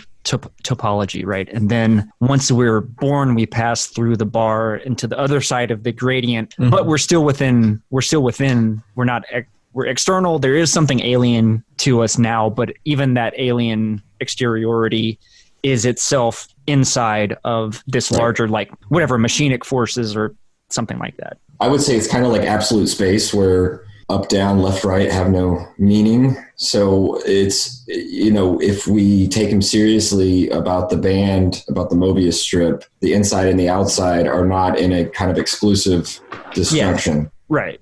Kind of reminds me of what is it called?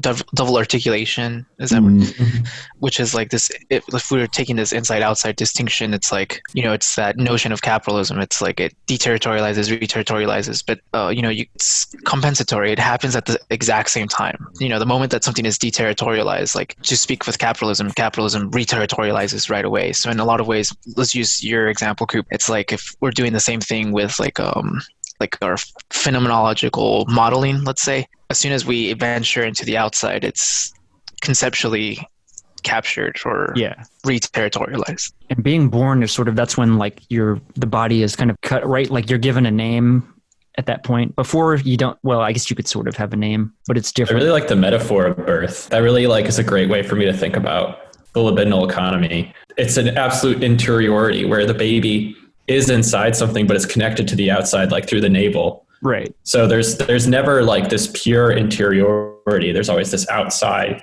even though the baby doesn't consider there to be an outside. It doesn't quite understand how it's connected to the outside, and it has a conception of itself that's purely interior. But we always are connected to the outside through some sort of, navel, some sort of opening. Just like the body is always through a membrane. Technically, it's all interior. You just unstretch the whole thing. There's nothing closed about the body. Which goes back to that whole motif that Lyotard is going in terms of this flattening of the 3D body into a flat surface. Exactly. And the strata. I was just going to say really quickly, this reminds me of, Simondon. He distinguishes between the example of the crystal and physical individuation, where, you start with a singularity of a germ, and then around it progressively, you have this iterative amplification of a kind of reticular structure. And for the crystal, it's always growing on its edges. And so it's only, the present is only on the edges, whereas like a the plane of immanence? Well, you could say that it's less that, it's more that the interiority of the crystal is radically past, that it's already genetically anterior and is merely the kind of structural foundation for that continual growth on the edges. But when you have the regime of vital individuation of the living being, because of this communication of interior and exterior membranes, the living being is in a regime of internal resonance such that all the different, whether it be the most interior or the most exterior, it's all contemporaneous with itself. It doesn't have a radical past in the same way that the interiority of, for Simon Don, he wants to say that the inside of the crystal is not the same type of interiority. You can't even necessarily call it an interiority in the same way that the living being shows that it's all of its different sectionalities and its membranes. They're always already kind of in communication with one another, and therefore they are contemporaneous in a way in which the crystal can't be with itself. Kind of makes me think of the whole thing that Kant has to do with introducing Noumena. He doesn't fall back on like Berkeley's idealism in a way. Like that's exactly why he needs an external world or the thing in itself. If he didn't, then it would just be pure idealism in like this, in like the strict Berkeleyan sense. And it's not even like so much that you need the Noumena, but you need the noumenal phenomenal distinction for there to even be, I would say, like concepts for Kant. How would he say this? Or would it be categories? Categories. Probably categories, yeah. But I guess the reason why I bring this up is just that as it ties into phenomenology for Lyotard, I think he's very much within this tradition, more so than Deleuze and Guattari, I think. Yeah, absolutely. I mean, he's very much, as we move through the text too, like I think you're going to see, even in chapter 1, he's on the Kant train. Something interesting that I like, this motif again of the libidinal band, that I find, maybe this is an interesting application that we can discuss and kind of maybe even wrap up on, would be this kind of way that this is done, this process moves or expresses itself through virtualization. And I mean that like, and to put this to like Twitter, right? Because what are we doing? We're transcribing a 3-dimensional body into a 2-dimensional space. And what is the post? But like is a post the relieving of that kind of Freudian tension or that pulsion, or like I even posted earlier, like it was la petite mort, like it's the little death is the post, because I think there's something libidinal, right? At the end of the day, there's something libidinal about posting or communicating, like the ecstasy of communication, sort of to draw on Baudrillard to some degree. But I'll just leave that with anyone who wants to pick up and see what you think about that. That's really interesting to me. It goes back to this question I had earlier in the podcast about like dimensionality and the ability to translate one dimension through the limitations of another. Everything, like the way both this theory works and the post works, is to take something and to put it into like a 2-dimensional format. Right. And that's like a necessity for these theorists. Like you have to have some way to describe higher dimensions in the second dimension. Right. But recently I've been thinking a lot about like the way virtualization works now is, I don't know about you guys, but like my thinking itself is becoming far more 2-dimensional just by the process itself of thinking, like of seeing Twitter every day, of like working on the computer, of like working on a screen. It's interesting that like there's obviously we need to have sort of a reduction to the second dimension to describe anything. But at the same time, I'm like, I feel personally limited by sort of the forced 2-dimensionality of thinking as it is today in the virtual space. It's not that we're like trying to describe something and making it sort of virtual with the second dimension. It's like we're being physically reduced to that level of thinking. Like we're being forced, all of us, into basically topological thinkers, second dimensional thinkers. 2D thinking. Is there an alternative? Do you ever like dream of posts? Like, do you dream that you're like on Twitter or something? No, or like dream of like a second dimension? I've never had that dream, but I really remember mine. I dream a kind of memetic post that I'll wake up with and have to like transcribe immediately. Interesting. So it won't be that I'm on Twitter, but that like my brain is saying some silly fucking shitpost that crystallizes as the dream, instead of it being action or staged, it's really just a kind of mantra that my brain is trying to like get past that filter, that censor. And I do think that one of the only thing I would push back Jung is that I feel like with the stuff about the band and these other things that the propagation of memes and we use the term viral and virality. And I do think that the virus it's not itself in and of itself, to use that kind of terminology, it's not vital or living, yet it has these interactions with the vital and takes on a kind of pseudo-vital status with the interplay. And so it straddles the line almost fractally, right? These dimensions of the physical and the vital. And so I do think that some of the things about Twitter that I find so gratifying is the way in which I allow myself to be open to all kinds of interesting circulations of intensities and ideas that inform and transform me behind my back and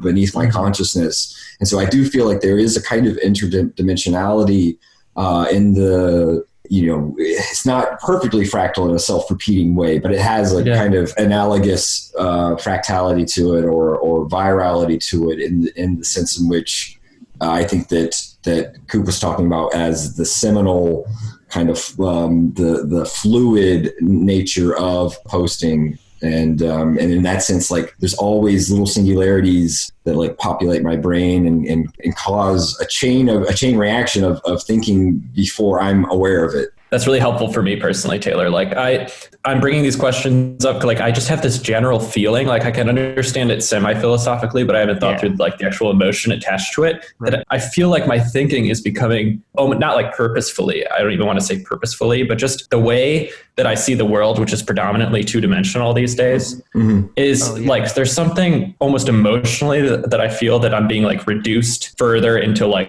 a more conceptual limitation that I was before. And I don't know why that is, but I just have the general feeling that as I've like gotten more into Twitter or like having to work two-dimensionally, there's something missing. Like it's almost like some potential is being reduced in some weird way. Your point was really interesting to me because like, you're right. There's like this flip side. There's this added vitality to Twitter. And there's actually like more vitality than ever was in the second dimension for me. Like I couldn't get that kind of emotional connection to even reading than like to communicate with people via Twitter. Yeah, that ecstatic. I just don't know really. Yeah, exactly. And I don't know if I can like philosophically piece out yet these emotions. It's just strange to me that I'm so behind what's just like materially happening to my perception. Like that's kind of a new thing for me to like feel like I'm not in control of the conceptual limitations. Ooh, that's interesting. I think that's maybe the like to the band element, the mobius element, right? Because I think there's two things functioning, and maybe this could even go back to my like Lacanian desire, Deleuze-Guattarian desire, because like at one level there is, I think, obviously there's a machinic desire. There's a machinic unconscious that's expressing itself on Twitter just largely because it's all, right? It's all sort of this self-referential language game element to it. So that's like one side of the band, but the other side of the band is like the ego or like the dopamine rush of that ecstatic singular kind of pulsion, that relieving of the individual tension. Like, why am I posting? Because I want something. I desire. What do I desire? But maybe Lyotard would say that what you desire doesn't matter. Your desire can sort of have any object. It doesn't matter. But the fact that you desire what moves libidinal economy. And I think maybe Twitter could be viewed as the bar or the threshold or the membrane through which the individual libidinal flows and the machinic flows are sort of integrating, and there's that gradient flow between both because there's a give and take too of the meme that is created socially and, you know, right, its own circular like self-referentiality rather. The individual ego can pick up and manipulate and go and push back out into and then it can kind of, and there's that constant wave pattern function going back and forth and the mediation of that through technology. I kind of want to essentially what I was thinking. Push back on what you guys have brought up, because maybe to some extent, maybe there's a bigger or more stark contrast between something like Deleuze and Guattari's, or maybe more, I don't know who it would be, but their plane of immanence, you know, this univocity. Maybe let's think about it in turn. The example you guys brought up which is Twitter, which is this flatness between all of these different interactions. For example, these memetic, I don't know, posts and are the way that it structures our thinking. To what you said, Coop, the other extreme would be maybe more the Lyotardian interpretation of this, which would be that there is a stark difference, or that there's this oscillation, maybe to use a better word, between the material affects of using Twitter, that the libidinal impulse to actually even get on Twitter and use it and get the gratification of getting likes and retweets, and then the more the bar, once you transverse that, going to the opposite side, the whole notion of using this Twitter as a system, as this network to proliferate ideas or proliferate memes or semiotics, whatever you want to say. And in that sense, it's like Lyotard has a much more focused, I want to say dichotomy or disjunction compared to something like Deleuze-Guattarian understanding of Twitter, maybe. I think part of me thinks that like the body that Lyotard is describing, this giant membrane, needs to be substituted almost metaphorically with, like, I was thinking, like, if you stretched out like my posts, or my search history, I think I would probably right now consider that more indicative in almost a semiotic sense of like who I am than like, my digestional tract. Mm-hmm. Like the body is now predominantly virtual for me. Like if I had to choose one, like the marks on my digestive tract, I don't think are as indicative as like years of posting. You know what I mean? My body is pretty much uploaded completely into this virtual semiotic space. And I wonder if that's like a major change in how we should view the libidinal economy. Like if the body can be extended metaphorically into new spaces that Lyotard just couldn't have foreseen in 1974, the complete virtualization of life. Exactly. And that's extremely, extremely potent, like you mentioned, in the era of working. Like you said, even work life is now two-dimensional as well. Like everything is going sort of that direction. Virtuality and... Nothing human makes it. For the near future. Precisely. Singularities, I don't know.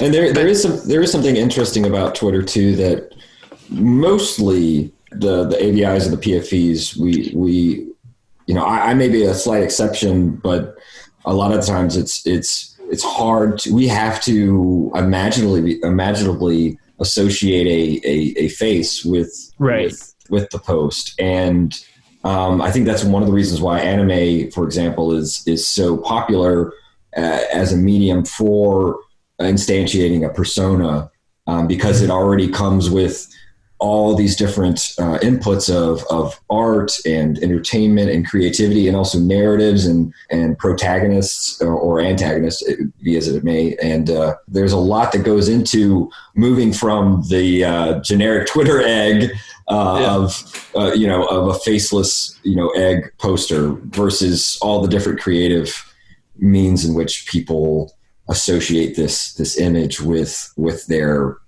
voice or their great ephemeral skin, their great virtual ephemeral skin, right? Yeah, that's a really great point. Like there's two things going on that I can't tell like fully what the ramifications are, but it's like you're saying there's this de-territorialization where like me and tons of people, you can just leave who you are in the flesh and I can just kind of like make an identity for myself. I mean, you could argue if that's like a more true version of myself than actually my body. I mean, that's this whole separate argument, but there is, I think you have to argue a de-territorialization there where like, but then there's the re-territorialization onto like my anonymous identities, like these Twitter accounts or whatever. So simultaneously I'm leaving my body, but I'm also territorializing into something new. And I'm not sure if that means that I'm like more de-territorialized than when I started, or if there's actually maybe more re-territorialization in just capturing the entirety of who I could be as a person into just like what I can make up as an anonymous Twitter account, like how I can express myself in the virtual world. I'm not sure which is greater. Yeah. Is it a greater re-territorial? Yeah, go ahead. I was going to say, you were making me think, and especially like in the context of libidinal economy, is that what Twitter is doing, or like the way it operates, is very much in the capitalist market space in one sense. First of all, I guess clout accumulation as measured through what would be clout, the metaphor, or not the metaphor, but the currency of clout is followers or engagement, right? Mm-hmm. Which is its own economy, and it functions on I would say perhaps the way to think of it is that the more clout you have, the easier it is to accumulate clout, right? This is very similar to capital. Mm-hmm. right? It's like those, if the more clout you have, the easier it is to gain more followers, or the more engagement you have, the easier it is to pick up more engagement, right? Like it's this it's this positive feedback loop. Interest rates and velocity of money. Yeah, exactly. So that plays into it. But you also, like, the flip side of that is the algorithm, which is, you could even maybe use the metaphor. Yeah, you can the metaphor of like capitalism as the user interface through which it is interacted, which we don't have necessarily direct control over the user interface, but the user interface is material shit. Maybe it's even a what's the fucking word? I was using it earlier. It's like the separation, the bar? Or maybe the bar, or like the membrane. Maybe the membrane. It's like the membrane, right? So the membrane it's not fully porous, and it's not fully, like, it's not going to block up all of the flows, but flows can travel through the pores within the membrane. So that membrane is the user interface. The user interface is capitalism. That's how we are interacting with one another materially, whether it be through actual physical or virtual production and one side of it, and then also virtual production of like whatever posting. Yeah, and I think like the virtualization causes reification or even like commodification of something that was actually already there. Like you're talking about clout. Like I don't think clout is necessarily a new thing. I think it's a manifestation of a libidinal economy that was already there. Yes. Like I think of it as like it used to be like, do you remember, did you ever perform? You ever perform in front of a crowd? There's like a libidinal energy of like the energy of the crowd, but also like specific people in it. And it's the same thing as like when you make a post, it's definitely a much more material version of it, but like you make a post and like you look at who liked it, you know what I mean? And you get the same sensation of there was like someone in the crowd you had a crush on, and you're aware of the economy, like of the flows of desire that are operating. And you're kind of getting that rush of like, this person's paying attention to me. Yeah. And now that's become much more reified in sort of like what capitalism does. It just makes it easier to see the libidinal economy sort of operate by trying to make it into things. Like cloud is like a much more succinct version of that like little dopamine rush I would get if I was performing in front of a crowd of people like that I knew or wanted to impress. And then they like come up to you afterwards and say, oh, that was sick. Yeah, that was sick. Yeah, exactly. You guys all brought up really good points. I'm glad I was taking notes. To address what you said, Taylor, in terms of like the, what's it called? Like the anime profile pictures, 100%, like you see someone with like a, what is it called? Experiment serial lane profile picture. You already know what type of ideological proclivities they have, at least to some extent. Right. You can't completely totalize them or, reduce them to, like, oh, they're ANCAP or, they're an accelerationist or something like that. But by and large, if you see someone's handle connected with their avatar, you already know a lot about what kind of what is called posting patterns they're going to have or things like that. In terms of something that Young brought up, which I don't know if I should wait until he comes back just to see if he has anything to say about my question, but you've returned in time, Young. I was going to actually ask you in terms of, you mentioned that you're in terms of, kind of projecting ourselves or, this external production of ourselves onto virtual reality, let's call it, of Twitter. At least from like a Marxist analysis, is this not just like a furthering of alienation, through, you could say like commoditization, not just of like everyday things, but in terms of like actual libidinal desires themselves, the commoditization of those things. Like, why do we go on Twitter if not to get some sort of gratification, validation, things like that? I guess to me, this seems to tie back with what I mentioned earlier about how Lyotard is like a materialist in like the strictest sense. Lyotard is saying, these affects can be concretely set up in reality as like, these material things. Twitter, in a sense, not the most, I guess you could say, like material thing, as you were mentioning. Like, look at the code, it's like the algorithm exists. It's like an actual concrete structure. The servers, they exist. And in that sense, like the system itself, like the system of Twitter, the neural network, the algorithm, whatever you want to call it, it is directly constructed by our libidinal desire as much as it produces or constructs our libidinal intensities in the first place. Yeah. I would agree. That's a really good point. I think, like, just to start, the sort of Marxist analysis you gave is absolutely correct, I think. But what you bring up is really important to like what we're talking about. Like, you bring up the importance of Lyotard to like bring to that Marxist analysis in order to understand Twitter. Like what you're saying, I think is absolutely accurate. It is alienation, but obviously I don't think Marxist analysis could possibly come up with like the ontological ramifications of that alienation. And now I think what you're bringing up just sort of gives me a slight idea of what that alienation is. To go back to my point, you know, if you performed in front of a crowd, that's like something that kind of almost marks itself on your unconscious in a way that's much more intense, libidinally intense than what posting is now. The alienation is almost a libidinal alienation, that the desire is being sort of like territorialized through a series of new modes of signification, mainly like the notifications and Twitter and everything. And it's sort of causing this general alienation of spirit that Marx was talking about with just commodity production. I think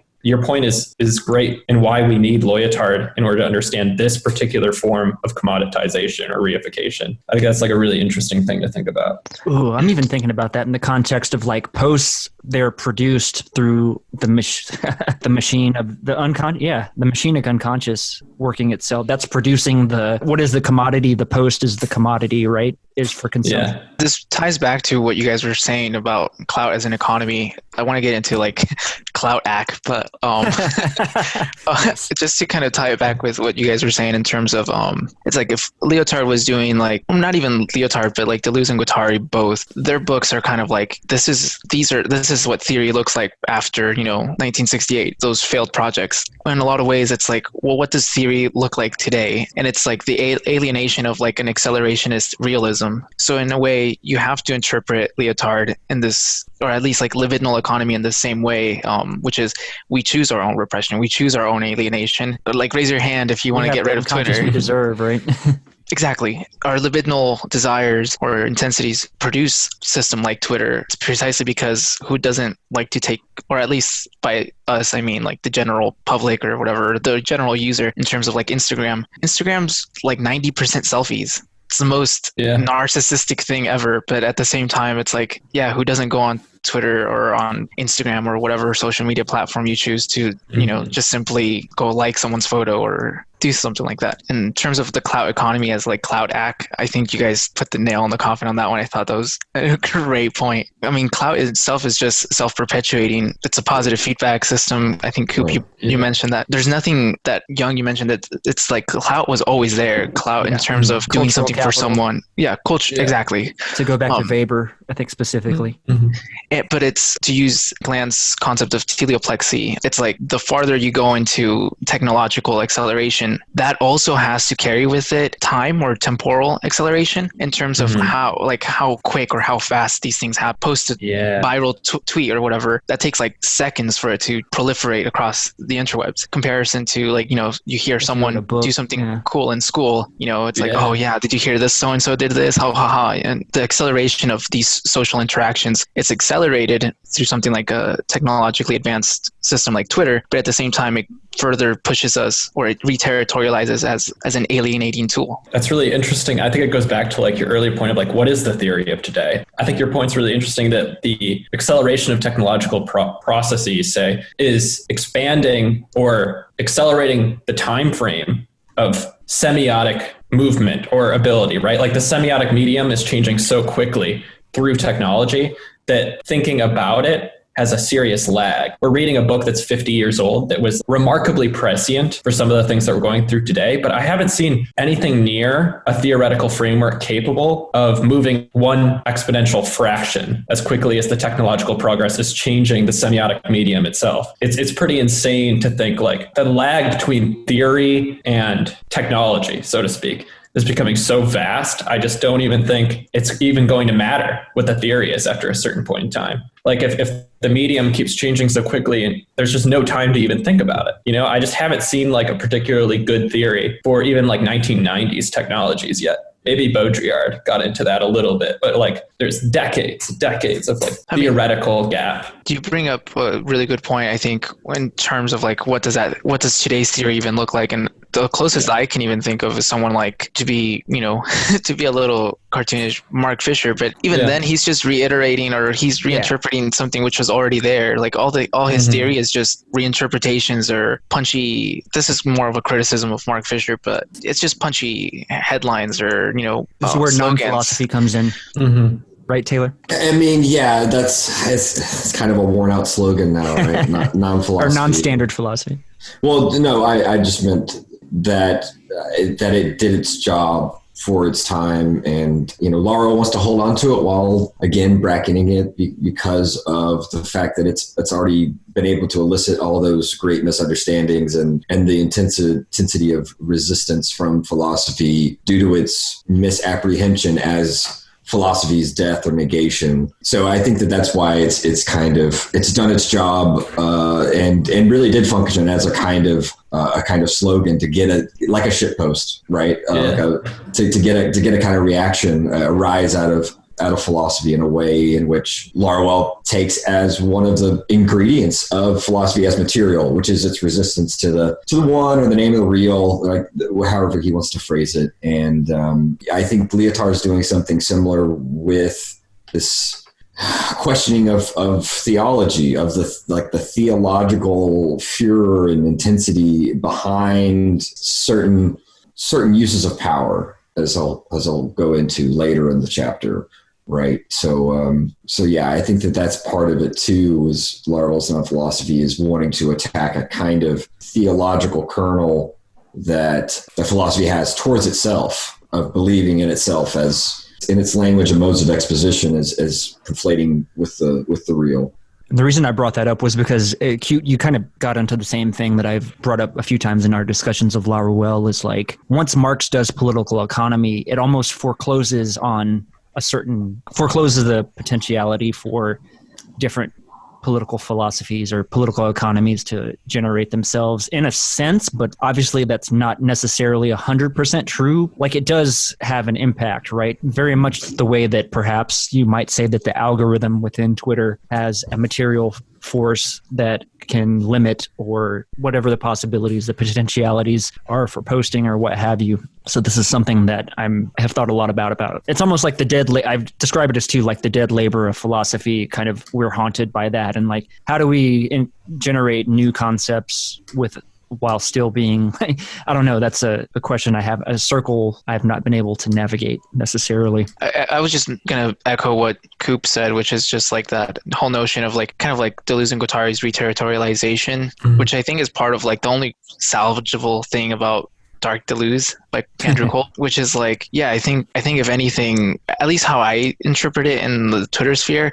I feel like the only thing that people like about Deleuze and Guattari, it seems like, is just their aesthetic. Their aesthetic. Yeah, this whole notion that you can create all these concepts and blah blah blah, anything goes, and it's pure creativity. And I don't think that's at all what their project entailed. I think it definitely can be interpreted that way, but I think if you're interpreting Deleuze and Guattari as kind of like these like relativistic conceptual nihilists in a way, I think you're reading them wrong, or at least very naively. Not to be like a DNG purist, but anything to add on that? I'm curious if Taylor has anything to say on that note.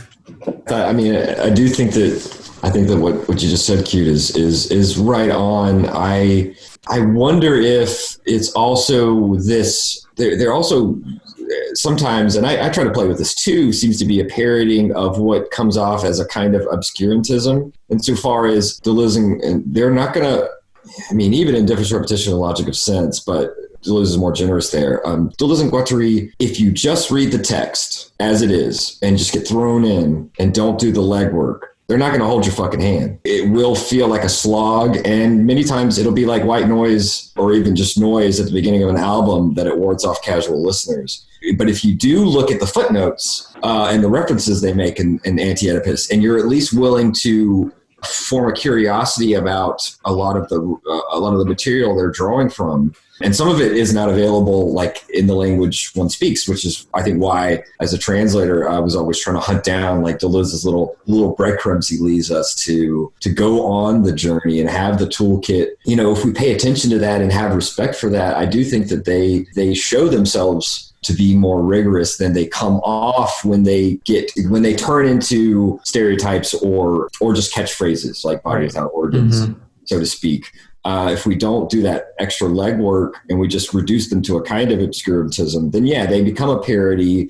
And I think that's part of why I also laugh at the explain Deleuze to me or like that's just great. And so I play with that too, precisely because that's the thing, right? It's and this is why I think like if Twitter was around in the 90s, we would see much more like Derrida posting and shit. And one of the reasons why Derrida doesn't lend himself to that same kind of velocity and exchange and memetic virality as say Deleuze or Guattari is this very fact that Derrida is always working on this way in which language itself is being taken and broken apart and whatever. He's not necessarily, in that sense, he's not as easy of a target to get turned into a kind of unlimited creation of concepts, if you will, right? I mean, there is a sense in which Deleuze, especially if you look at what is philosophy, that it becomes this thing that philosophy is the creation of concepts. It's just that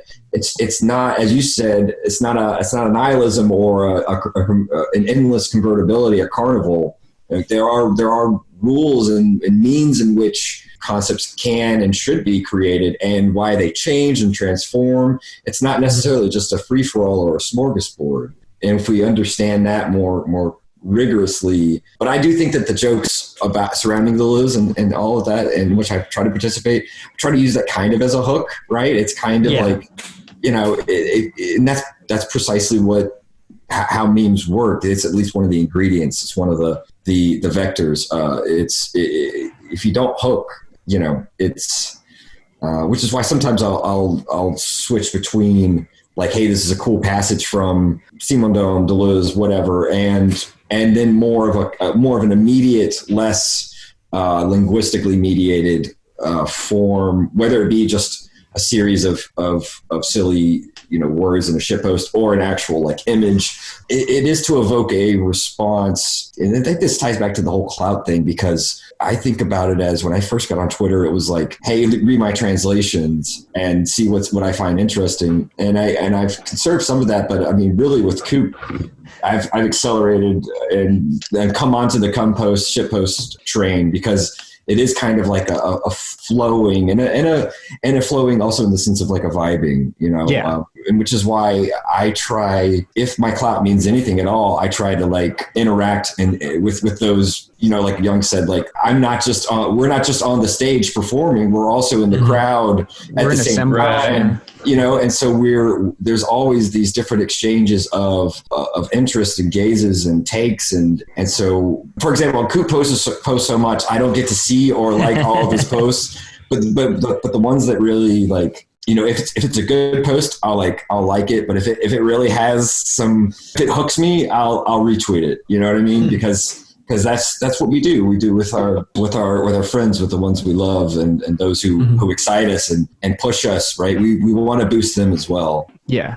A whole assemblage. And to go to what you were saying, Taylor, is like there's got to be some libidinal red meat in there sometimes, right? There's got to be a little thigh, a little the lips become flush, right? Yeah, there you go. Yeah.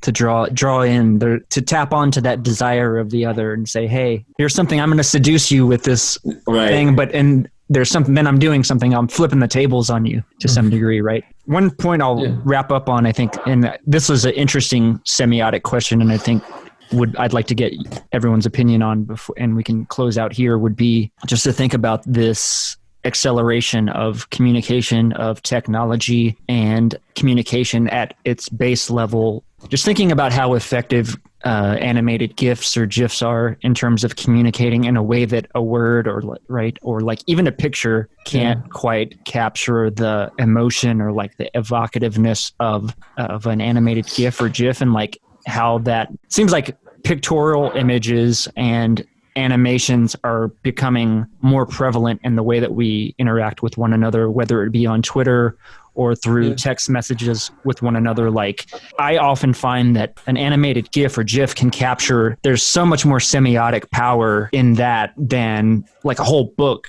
you know, almost Well, they're refrains, right? They're spatio-temporal refrains, and it's not just reduced to sound, but they have, and that's part of the memes are like either a subspecies of refrain or vice versa. So, you know, because sometimes in responses, I try not to reuse the same GIFs too often, so as to sap them of their effective force. You know, there's all, because they are always in circulation, and it's redundancies of redundancy, etc. So, you know, there is a way they get a certain cachet and a certain prominence, but they can also be overused, just like a song on the radio. You know, it can be so good that and overplay that it becomes, you know, like you're like, go the fuck away, right? I don't want to hear that shit anymore. I think that's like, and I want to tie this back. I'm going to have to like tie this back so that I can answer your question of like, just going back to your question of like, so what does theory need to look like for this particular time period? And I think this theory,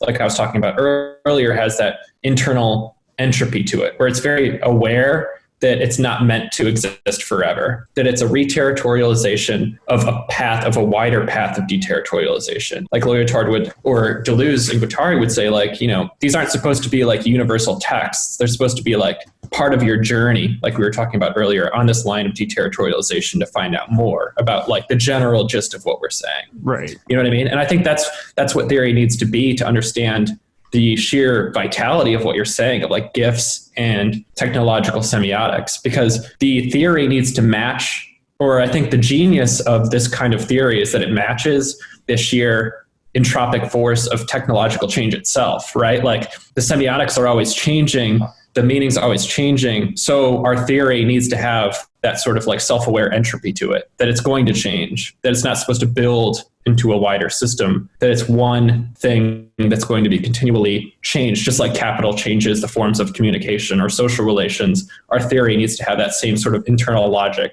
if it's going to be useful in describing the material conditions of a modern technological society.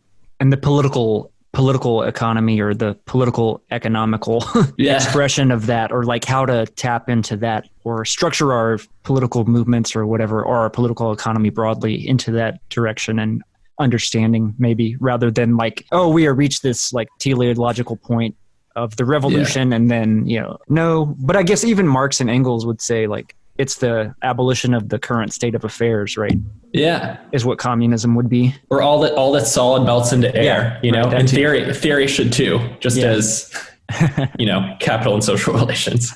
I guess just to kind of echo what you guys have already mentioned, in that sense, to what you said, Young, well, what does theory need to look like today? And it's like, well, let's just make the analogy of like theory as gifts, you know, it's like make it as memetically spreadable, let's say, like let's ride that line of flight, for example, and see how memetic we can make theory in a way to proliferate it. But at the same time, kind of what we've all echoed, I guess it seems like our strategies would be to don't forget about like the red meat, you know, like be substantive as well. Like don't just, you know, fall into these, this is going to sound like a criticism, not to throw any names under the bus or anything like that, but like Justin Murphy, you know, you can become so memetic or so, I don't know how to aestheticized. You can fall into like this black hole, right, of semiotic self-referentialism. Yeah, and it's like, obviously you don't want to fall into something like that. I'm not saying, you know, not to kind of, you know, out myself. I'm kind of a fan of Justin in some aspects and what he does. And in that sense, it's like the memetic proliferation, or like broadcasting your signal, or I guess what he calls becoming imperceptible, or, you know, which I think ties better if you would say something like becoming minority. You know, it's like, why did Deleuze and Guattari focus so much on a writer like Franz Kafka? You know, it's like becoming minority in the sense of like Kafka as a writer, he, you know, his style, it wasn't, at least at the time that Kafka was writing, to my impression, he wasn't very popular, or he wasn't a heavyweight, at least not to my understanding. Yeah, he didn't speak the language. Minor literature, right? That's a great book. Yeah, but you're absolutely right. Yeah. And then in that sense, it's like, as I don't know, how do you say it? It's people interacting on Twitter and on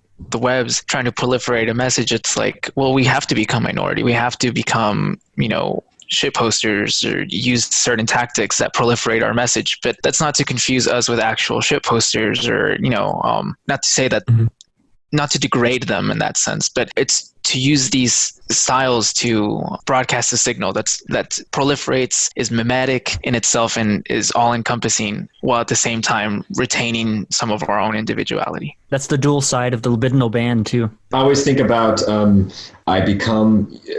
sometimes when I'm drinking and enjoying myself, there will be an acceleration of some shit posting, but I'll also interact more with posts. I think because I'll be relaxing with my wife, and we'll have like a show on in the background or something like that, and I'll be scrolling, and it's not. I never get into the habit of doom scrolling. I know that I did back in like 2016 when I was like kind of sort of sunk into that whole the dude, what is it, the turd sandwich and the douche, right?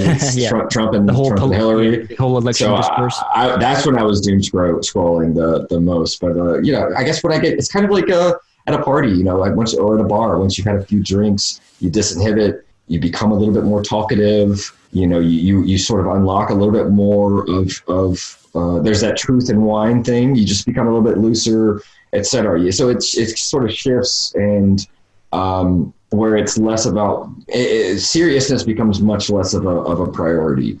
If it ever was, it just takes a step aside and allows for a different like rate or coordination of flows. And I will definitely not just shitpost more, but a lot of times I'll also, because I'm a happy drunk, I'll be very like, hey, I love all you guys, and I'll want to reply to people's posts to interact in a way that I may not always do, or be as inhibited. It's like an inclination, right? It's like a rate of return or rate of interaction and types of interactions. Because I will generally try to like everything that at least makes me smile or makes me think. I won't always, and we don't always have the time to reply. I mean, with the whole almost like infinite variation that's going on. But yeah, I mean, that's something that I also see myself interacting with people further outside of the normal sphere of thinkers that I see. Like when I see you guys, I always try to like at least take the time to read it. But I know that I'll as I disinhibit a little bit more, I start to see minor voices on a more equal plane hierarchically than having like my like tier of interest and respect in my friends. You know what I mean? I'm kind of like that sober. Like one of the things that I get a lot of joy from is just like complimenting people. Like I get this, like I like to like compliment people, and it's not like because I get anything out of it other than like the joy of the thing itself. Like I like making people feel good, and like I definitely like translate that into Twitter. But it's like you're saying, that has extended beyond the confines of my physical sociality. Like I've genuinely grown to love you guys, because I've seen you on Twitter for years, and I have that like connection to you guys. I read all your posts, and I like to compliment you guys, but that was not a possibility, even though that's like a virtualization of my already sort of like social behavior of liking to compliment people that are near me. The ability to compliment you guys is something that's clearly like new and that I've really enjoyed being able to do. Same for me. I feel like, especially in this past year, I mean, we're all experiencing different forms of quarantine and lockdown, and inevitably reorganized the way we interact, even more so than Twitter ever could, which was just one of a side format, and Zoom taken off as a business and whatnot, and it's rise and fall with the stock market after the initial set of quarantine and now with its fall with the announcement of a vaccine on the horizon. But Coop especially, I mean, he working with Coop got me out of because with Theory Talk, I always felt I was a representative of a kind of brand of, even if it was theoretical, like riffing in jam sessions and whatnot, it always felt more, had this aura of I gotta post about my translations and be serious and share theory, pure theory or something. And I feel like Coop kind of took me from being a fucking like theory square, a wallflower to being just allowing myself to be more of my actual self, including making jokes call them shitposts or whatever, but including trying to make other people laugh. Not again, it's not necessarily just, obviously there's always that side of it that is about a kind of narcissism where we do get that dopamine rush and the likes and retweets, but it's also the imagining others, because if I laugh at something in my head, I'll try to find a way to share it. And if it even brings like one smile from one, whether a mutual or not, if we can imagine it bringing at least one smile in the world somewhere, there is something, like you said, Young, it's like a gift. Yeah. It doesn't have to be, you know what I mean? It doesn't have to be, we don't have to necessarily get something straight back from it, whether it be a compliment or even a like, because that everybody's post gets many more views than they get necessarily like algorithmic interactions.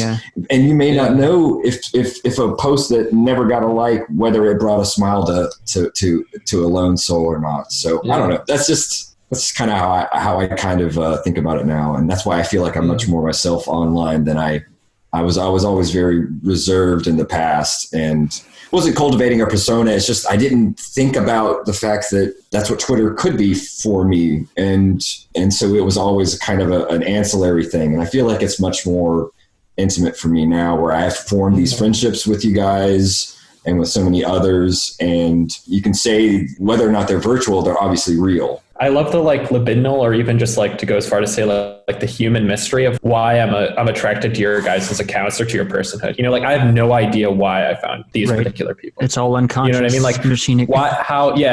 Why did I follow the people I followed, and why did I start randomly gravitating to these specific people? I love that that's just so mysterious to me, because it is just sort of that part of human sociality that you're just like, why am I friends with these people? There's a mystery to it that I can never. I mean, you can aestheticize it and be like, oh, I have similar aesthetic tastes, but that doesn't even come close to comprehending why. And Twitter is great because of the randomness of the encounters, right? The randomness, the unprecedented, unexpected aspect of this inventive encounters, because all of you, there was something that, we can call it vibing, you can call it, and it doesn't have to be direct too. I mean, I've met so many people through Coop, just to use him as an example, that I feel like, that's expanded my horizons of mutuals and friends. And so that's kind of how it propagates. That's the thing, right? Sometimes a friend will interact with someone else whom we don't know, and it might draw us in to say like, oh, well, who's this? What's this singularity doing over here? Right. And there's no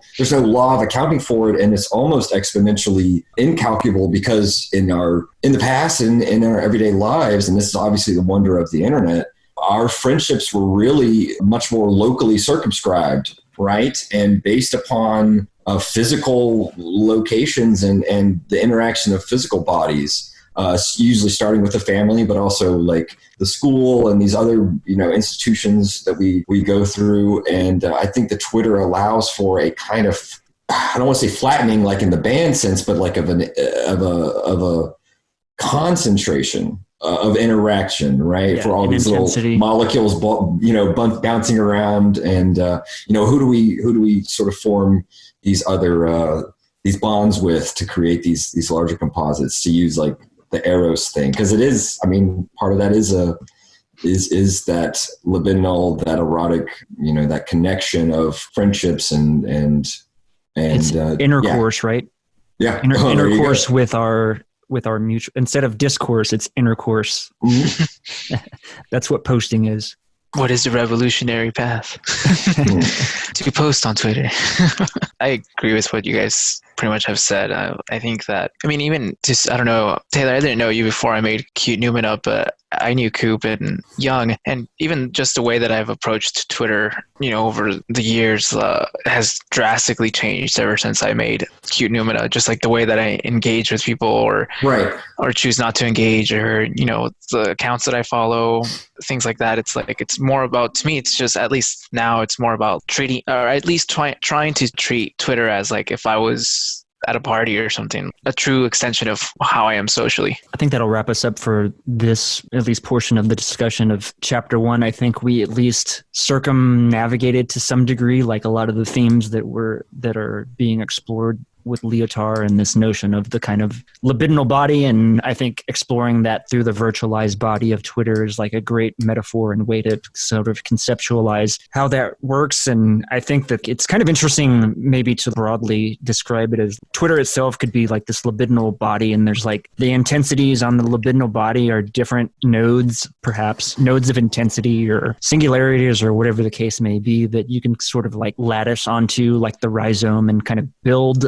new assemblages and potentialities. So I think that's why I like to focus on Twitter and social media. But again, that'll wrap up our discussion of chapter 1. I'll let each of you, take turns. If you want to plug something, feel free to take that opportunity now, and then we'll wrap up. Yeah, I mean, I would just say if you guys are interested with the launch of my new podcast, Chaosry Street, there's obviously going to be a time in this coming year where I'll want to either assemble with one of you individually, or we can get this group together, or some sort of interesting combination. So I'm hoping to produce more episodes. I'm going to be editing episode 2. So it's still fledgling. It's still kind of in proof of concept stage. But if you guys want another podcast to listen to, all you guys out there, you can find me on Twitter at Chaosry Street. You can find it on Apple, Google, and SoundCloud, and it's we're trying to do something different than what I mentioned earlier with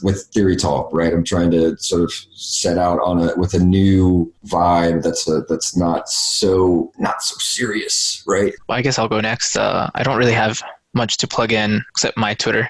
Follow me at Noumena, or it's C Noumena, what is right? it at CN? Yeah, C Noumena, correct. Yeah, and also follow my blog posts or blog on Medium. It's also at Noumena, _Noumena.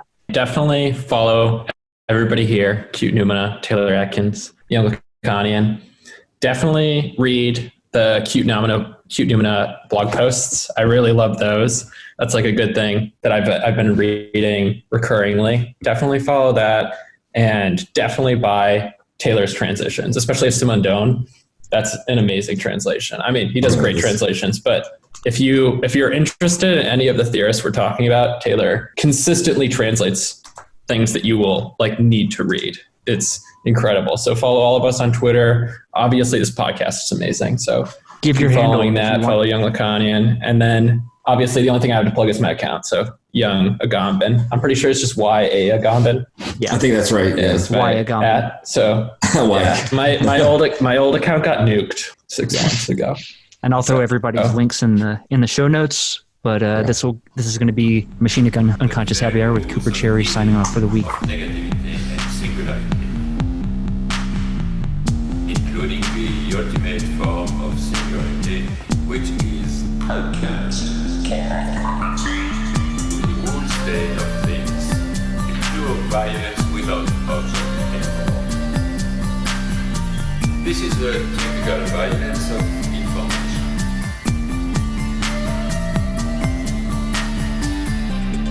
It's violent because what happens there is a murder of the real, the vanishing point of reality. Let's not have a misunderstanding here.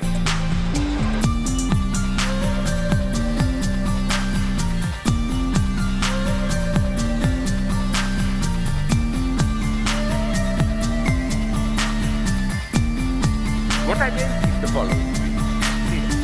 With nothing left but recycled, whitewashed, lobotomized people, as in Clockwork Orange.